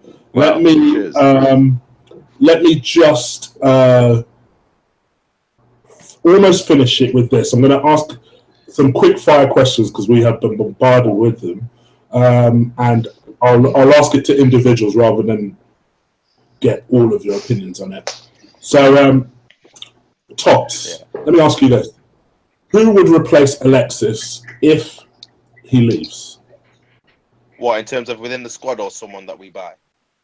Either or. Well, within the squad, I don't think anyone can. I don't think anyone can match his contribution in terms of goals, assists, work rate, just him as a whole. Because for me, he's the only world-class player we've actually got, to be honest with you. So within the squad, I don't think anyone. Outside the squad, it's going to be very, very difficult. I mean, again, he's a rare breed in terms of someone who works extremely hard and gets you goals and gets you loads of assists as well. So I'm not really even sure, to be honest, how we'd look to replace him. It might be a case where we might have to buy in other positions and then try and share the goals out that way if we bought like a winger or bought like a top class centre forward to try and get some of his goals if he left. So in terms of maybe he's one of a kind. Yeah, maybe. I'm really a big fan of his. I know Lee isn't that convinced. I had a conversation with him when Lee first came on my show about Aubameyang, but I love him as a player. I really do. Just a pace merchant, mate. He's in a German league that's got two decent teams. He's a better version of Walcott, isn't he? That's what I've heard. He's just he's a quicker, stronger version of Walcott. That's it. Would you not take that? Blimey, I'll take that. Unfortunately, we're in a position where we're going to have to take whatever we can get, aren't we? Let's be honest. If he stays, anything positive to keep us in a good mood, that's all I've got to say about it. Oh God, you guys are hard to please. All right, well then, speaking of another striker, let me ask Colin about this. What do you think about Lacazette possibly moving to Atletico Madrid for 37 goals this season? Do you think that's a missed opportunity? I think Lacazette to Atletico, I think that's a done deal now. Because the guy, Lacazette, he said publicly that he wants to leave Lyon and go to a club with Champions League football. So that right there immediately takes us out of the out of the firing line for that. So it is a missed opportunity because the guy, he has what we should be looking for in a centre forward. He's quick, he's strong, but more importantly than that, he can hold the ball up better than Giroud. The guy, all you need to know about Lacazette the last couple of seasons is he's been Lyon's best player, without a doubt. But, you know, Lacazette, for me, I think he's going to join Atletico, and when that happens, I can see Griezmann joining United. Oh, gosh. Because I think Lacazette is replacing Griezmann. I really do. Yeah, I worry you're right. I do really worry you're right. Lee, let me ask you this, Mr. Aubameyang isn't good enough for me. Right? Let me ask you this, right? If you had 200 million to spend this summer, Yep. who would you spend it on? I'd go and do half of it on Dybala in one hit. The geezer's brilliant. Mm-hmm. He's everything that I think would suit our game. He's got every attribute to suit the Premier League. He's quick. He's short, so he's got low centre of gravity. He's basically just a skinnier version of Alexis Sanchez. That's how I see him. I think he's class, mate. So I'd go and do 100 million on him. He can score free kicks. He can score left foot, right foot. Although his left foot is special, man. He is amazing. Brilliant, mate. And I know Man United are going to go and spunk all their money on Griezmann. They should have been looking at Dybala, in my opinion. But there we go. So that's half of it. I'd go and do. Especially if I can't say his damn name all of a sudden. Who? Allegri. Allegri. I have Allegri in my head. I'm no idea. Allegri. Flip me. If you're watching me for the first time, I'm not normally like this. Sorry. Yeah, Allegri. Especially when Allegri comes, I reckon there's a better chance of that. So yeah, there'll be 100 million left. Let's say we paid 100 for Dybala. There'd be 100 million left. I'd go and do even up to 50 on Van Dijk. Yeah. Because again, he is a top draw centre back. And midfield, I would go with Perisic. See, I'm not too sure. I know he's had a fantastic season. I think he's on the verge of United as well, though. To be honest with you, Pjanic. Yeah, do you know what I'm thinking, lads? Right? I'm thinking maybe a bit better defensive, like holding type midfielder. And I was thinking the lad at Monaco. I can't pronounce his name. The tall. That's him. I'm glad. See, I said that without moving my lips. Yes, that's the guy. So yeah, I'd go and do 50 on him if it costs 50. So yeah, there's the three. Three decent players along the spine. I'd get Szczesny back as a freebie, obviously from Roma because he's our player, and I'd put him in goal for next season. So then you've got a spine of players there that are top draw with Szczesny, who's coming off the back of a brilliant season. Okay. Sam, this will be an interesting question. I think you have an interesting perspective of this. Why do you think the club the size of Arsenal are unable to make 60 million per year kit deal, just like Chelsea had with Nike? Well, it's clear that we sell enough shirts to warrant a £60 million season. I think, you know what I think it boils down to? Mentality, winning mentality. The fact that those teams don't get smashed by Bayern Munich 10-2 every fucking year. To be honest with you, because that a damning assessment of Ivan, though. I don't think it's his problem, is it? He got a fantastic deal with Puma, because at the time it was the biggest, if my memory serves me correct. I think sponsors like winning. They like to be associated with things that do well or star people.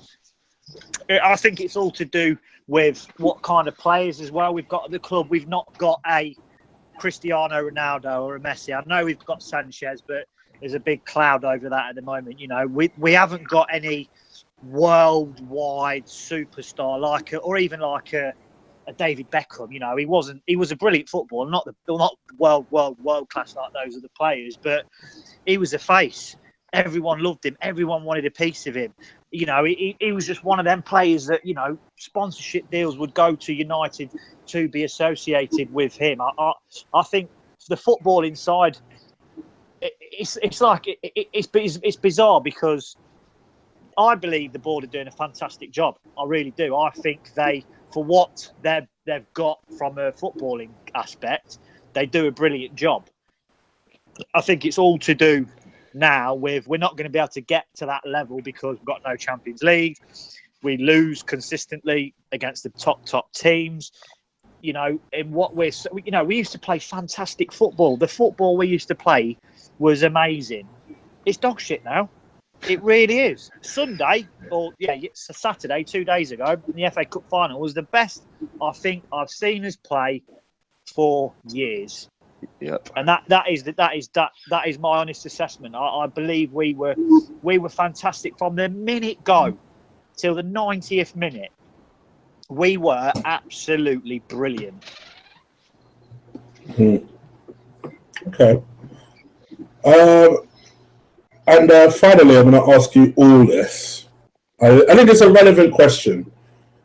Would you rather Arsenal play the reserves in the reserves in Europa and concentrate on the Premier League? Or would you like to see Arsenal make a really good run of it?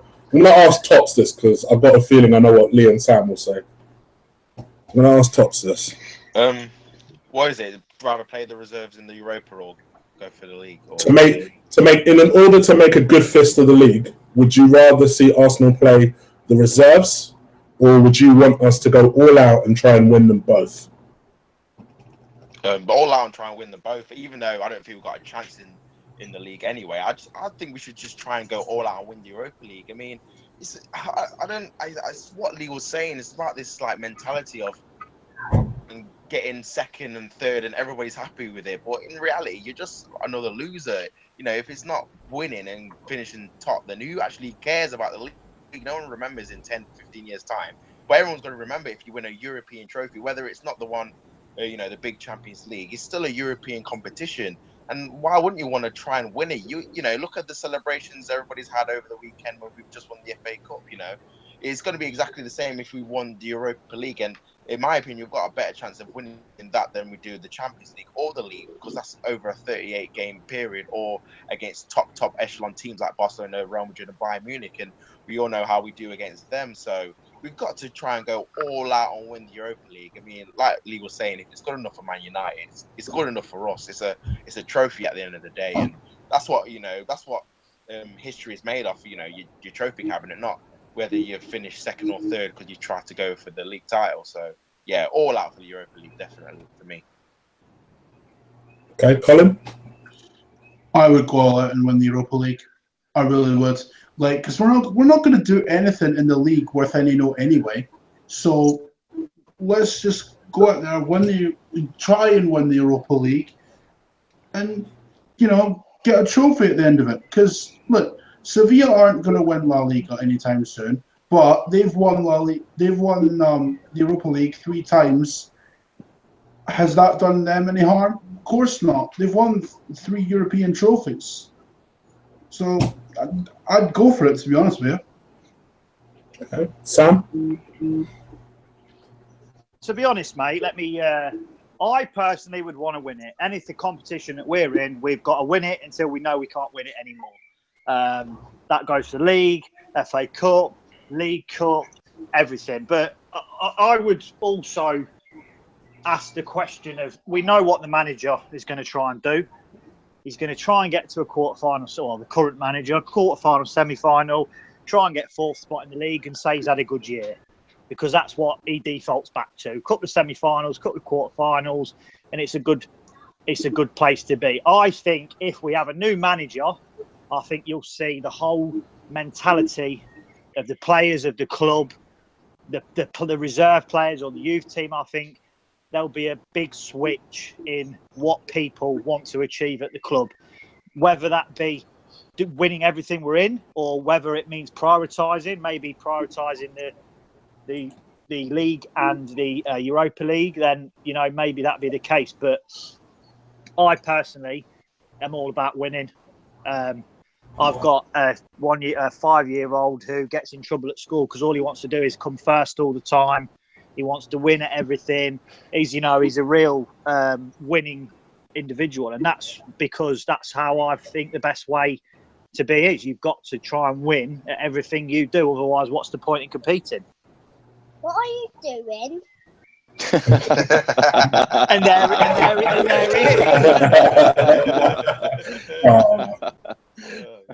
Okay. And I'm actually going to change it for Lee because I already know what he'll say to that. So I'm going to ask him this question instead. Like this person asks you this question with you in mind. So you know who it's about, right? Okay. If Mr. Mesut renews his contract. Is this? Can I ask who this is from? Is this from Bilal? No, actually, it's from someone in our chat room. I can't remember his name. It's from someone in our chat room. Okay. If Mr. Mesut renews his contract, in wages, the same as what he's on now. Yeah. Because honestly, I would. I don't think he's worth any more than that. So what's he on now? 35, 140? It's reported. I've seen a couple of different things. Right, everyone says he's on 140 a week.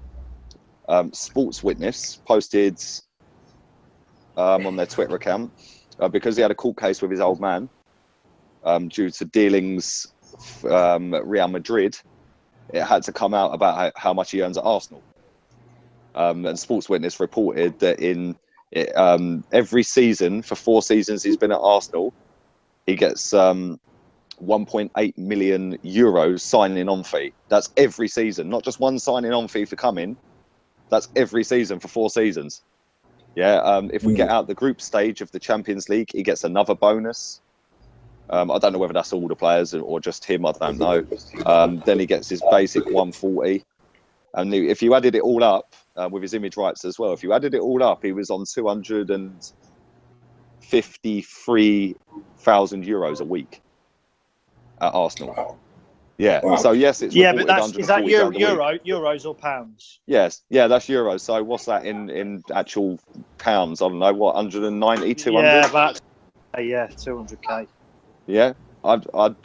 He ain't worth that, in my opinion. Especially when you compare it to somebody like Paul Pogba, who's a world record transfer, who's on 160 grand a week at United. And this is the problem with Arsenal. They pay all of the players are too close together in terms of wages, from your good down to your shit. Yeah, you got somebody like Olivier Giroud and Theo Walcott over 100 grand each. Yeah, and then you've got your Sanchez's and your Ozils, although I don't put Ozil in the world-class bracket, but they're supposed to be the best two, Sanchez and Ozil. And they're on a couple of grand a week basic salary, more than Giroud and Walcott. And that is the problem with the likes of Arsenal, because if you look at our wage bill, it's £1 million a year less than Man City. But Man City have got 4 or 5 players on 200 grand plus a week. Yeah, because they're playing their lesser players less money, proper less money. So for me, I'd pay him. I'd offer him. Well, I wouldn't offer him a contract. I'd let him go. But if I had to offer him a contract, then I'd say it was exactly the same. So. All right. Well, because I don't think he's done enough to warrant, or he's not done enough, anywhere near enough to warrant any more money. So, no, fair play. Okay, it's report card time. This is the final part of the show. In case you're listening, 58 people currently watching us live at the moment. Let's start with you, Tops. Considering how our season started, how dramatically we fell off, the immense pressure that Wenger has been under, and how we've gone on, and I'm sure he'll focus this in terms of what he hopes the board will look at before they make a decision, is the run we've gone on towards the end of the season and the fact that we've ended up with some silverware. What would you give Arsenal's grade for the season? I think I probably have to agree with Henry and give it an E. For me personally, I think just putting the FA Cup victory to aside, because that was fantastic, and it's always good to win a trophy. I think this has definitely been the worst for me anyway, because I'm only like early 20s, this has been the worst season ever to be an Arsenal fan. I think this has been the worst, just in terms of on the field, off the field, how we've been treated all season has been a joke. The fact that we don't know what the manager's been doing all season, the fact that we don't know if our key players are staying or going all season, the performances that the players have done, the Crystal Palace games, the Bayern Munich games, how many times we've been absolutely embarrassed and stuffed. The fact that the club hasn't even come out to even address the fans whether or not that we should even renew next season in terms of the fans that actually are, paying season ticket holders, why they should renew, where the club is going forward. Right, if we're going to be spending major money this year, we always hear about this war chest where it never comes to fruition. It's just been an absolute joke, and to top that off, fans fighting each other. All the infighting has been terrible to watch this season. If you have a different opinion to someone, they want to fight you. It's just been ridiculous, to be honest. And just to sum up the season as a whole, it's just been a dreadful one. Literally, the FA Cup one weekend is just been the only highlight for me in terms of being an Arsenal fan this season.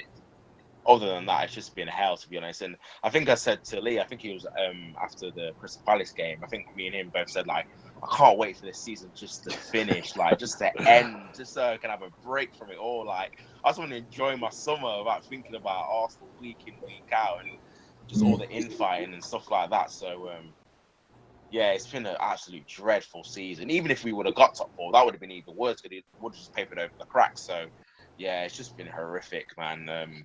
Barring the FA Cup win, so yeah, E for me, just about. Okay. Sam, how about you? Difficult, really. I wouldn't say it's as bad as an E, but I'd look at it from, in education, you used to get A, B, C's and D's. Your pass mark, your crappiest pass would be a D- or a D, and that's where I would sit it. The only reason he's got a D- is because he's escaped getting an F through the FA Cup. That's the only thing that we can genuinely say that saved the season. Otherwise, it would have been a total failure, because, I'm not one of these who completely agrees with the top four thing. I think it is a big thing. I do want to be in the Champions League every week. I know we never compete, and I know we don't win it and all that. But for me, it's brilliant, isn't it? The music, and you play these brilliant teams. And I've been to Munich and to France to watch them. It is good. It is fucking brilliant to be in it. But as I said, for me, it would be a D. Not just about done enough to get a credible, well, not even credible, just done enough to get himself out of this shit, basically. A bit like my life story, really. Just always done enough to get myself by. Okay. Colin? E-. Okay. We knew you were going to be harsh, but go on.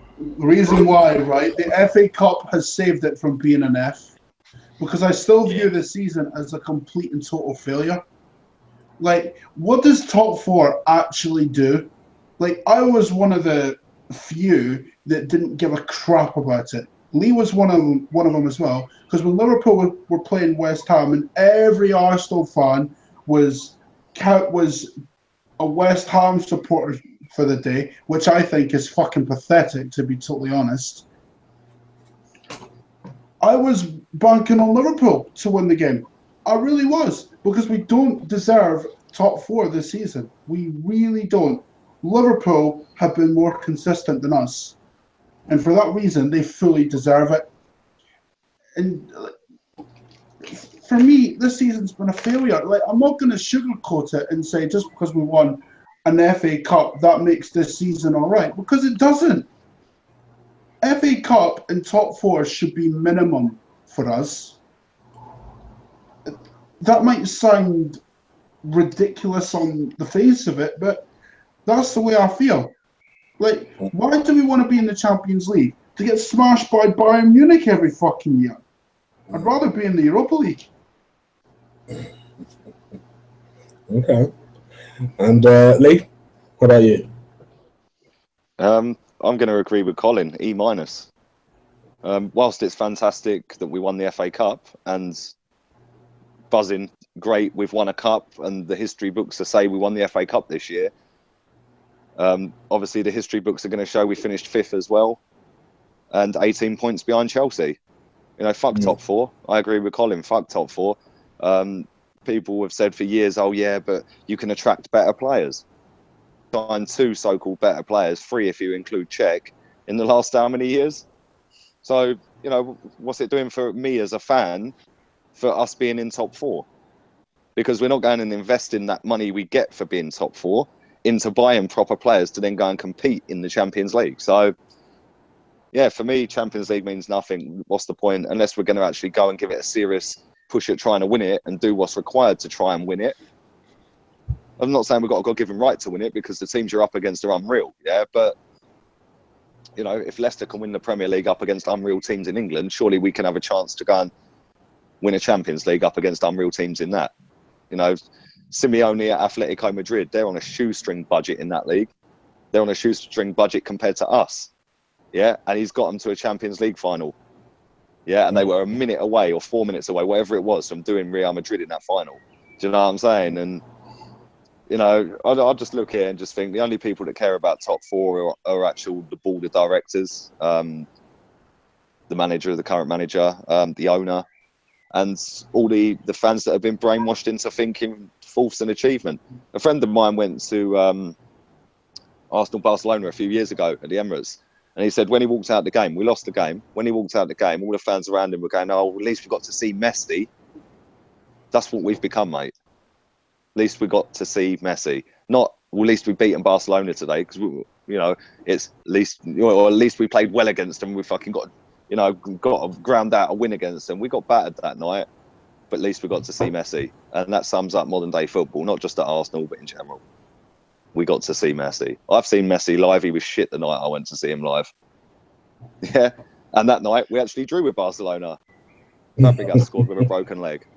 So, but I didn't walk out of that ground going, well, at least I got to see Messi. I walked out of that ground buzzing because we actually come back from 2-0 down against them, and Theo Walcott tore him a new fucking arsehole. Yeah, and run ragged, all of them, for 20 minutes, and we come back from 2-0 down. And I came out of that ground thinking, do you know what? Wow, that is what I paid my money for. You know, and now fast forward 7-8 years down the road, 6 years, whatever it is down the road, and it's, oh yeah, well, at least we get top 4, we can see Messi, and we get spanked. So yeah, for me, E-. Yes, I'm buzzing we won an FA Cup. Yes, I want us to do it again next season, but at the end of the day, it's like everyone said, that a cup should be the bare minimum for Arsenal. For the size of our club, the size of our fan base, winning the FA Cup or the League Cup should be the bare minimum. Yeah, we should be competing for leagues, mate. Okay. For me personally, just to wrap things up here, I tend to agree more with Sam. I believe it's probably around the D- mark. I think our league form has been horrendous, worse than usual. We dropped off much earlier than we normally do. Never really recovered until we were out of absolutely everything. And it's my worry that because of a run on the back end of a season that has been horrendous, it might be just about enough to save this man's job. Nonetheless, we have won a cup. We did win it in style. No one can say we played soft teams, because we played some of the best teams in the league in that cup and beat them well against all the odds, whether it was the final, whether it was the semi-final, and we performed well in spite of the management, in spite of odds. We outplayed them, and for that reason, for me, it just bumps up the mark a little bit. But for that reason, I'd probably give it D. But anyway, let me take this opportunity to just thank first and foremost all my panel members for coming on. It's been a long show and a long season. All of these guys mean a lot to me, just because they've helped build the channel to where it is now. I've sought advice from all of them. I've got little tidbits from all of them, and they're all really good guys, including Henry, who left us earlier. Also a shout out to people like Liam, who's been on the show before, who I've also got a lot of advice from. Mems, who very, very graciously came on my show the other day and was fantastic. Stel, who is basically a Mediterranean version of Lee, who's just as controversial, just as lippy, but brilliant guy. One of these days, I'm going to get Lee and Stel on the same show to do a Man United Arsenal review. That'll be epic. Trust me, he's up for it, Lee. Trust me, he really wants to do a show for you. Yeah, definitely. No, nice. I'm up for that. Thanks for having me on again, mate. Thank you. Of course, no problem. And Stel, just to give a little shout out to those guys as well. And Stel has his own podcast, Shoot the Defence. Go and check it out if you haven't heard of it already. And Robbie Richmond, who's a Liverpool fan, stroke Preston fan, who's also another really good guy who's been on the show. And just thank you to everyone who subbed. If you haven't subbed already, please do. I'm trying to improve the channel in many ways, whether it's to buy new webcams, buy new mics. I'm always looking at ways to improve the show. And it's just about getting better. That's all I want to do is get better. So I want to thank all my panel members for coming on. And before I let them all go, I'm going to, of course, give them an opportunity to plug their stuff. Starting with Tops, who you guys, please, as soon as you stop here, go to his channel and sub. The man deserves a lot more subs than he currently has. Definitely. The material that he comes out with, trust me, I tell you, he's honestly a fantastic YouTuber. Go and check him out. Go on, Tops, plug your stuff. Cheers, man. Cheers for having me on as well. My channel is Arsenal Match TV. Go follow me on the Twitter as well, Arsenal Match TV too, and you can follow me on my normal Twitter, Brandon Tops, TNBS. Yeah, go over, have a look, have a watch, have a click. Thanks, man. Yep, and his handle and Twitter handles are in the description below. Colin, they know already, but plug your channel, plug your Twitter. Oh, man. Well, you know what it is, lads. Much Arsenal is the YouTube channel. Same handle for the Twitter as well. It's not just Arsenal match reviews and previews that we do, though. We also do an Arsenal takeover series on Football Manager. So if you want to see an Arsenal team run properly, check that out. Go check it out. He's been plugging all week this latest episode of his. It's going to be an epic one. I'm actually looking forward to it because I'm a Football Manager fan myself. So, you think you've seen me gassed on before, Chris, yeah? I swear to God, this one, you'll never see me more hyped than this episode. Trust me. All right. And someone who I honestly believe needs a YouTube channel himself, Sam. Plug. Cheers. Seriously, I was sub to that immediately. Listen, cheers. Thanks for having me on. Sorry about the technicals and the lateness, but got a few commitments and I didn't check Twitter in time that you changed the channel, changed the time. So appreciate it. Thanks for having me on anytime. So just Footballing Hero is my Twitter handle. And I'm not anytime soon going to be starting a YouTube channel. I'll just be the Debbie McGee to all you lot. That do me no problem at all. I'm happy being the side man. That's all that I need, mate. No worries at all. And last but not least, but always controversial, Mr. Lee Gunner. Promote your stuff, bro. Thanks again for having me on. I just want to say one more thing as well, right? This season, I am so drained, right? I'm going on holiday on Saturday coming, yeah? So what, five days, yeah? Right? And I booked it, knowing that obviously the season would be done, but I didn't realise the Champions League final was on when I'm flying to Mallorca. Yeah? Oh, right. So I'm going to miss the Champions League final. What an idiot. Yeah, but... So yeah, by the time I get to Spain, I should know. Because do you know what? Going and watching a football match, yeah, in Spain when Madrid are playing or Barcelona are playing, unbelievable, mate. The pubs are rammed, yeah, and it's just a whole new world out there. But my Twitter handle's lee.gunner82. I'm sure most of you have blocked me already. Quality. And my YouTube channel is Gunner Bang. all one word. Gunner, Gunner, obviously Bang, Bang.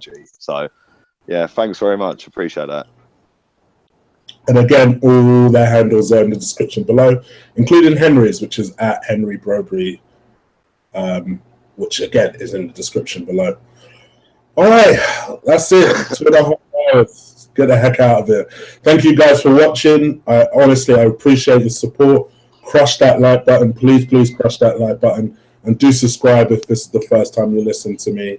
And we're out of here. Up the Arsenal for one more season. Wenger out. Wenger out. Wenger out.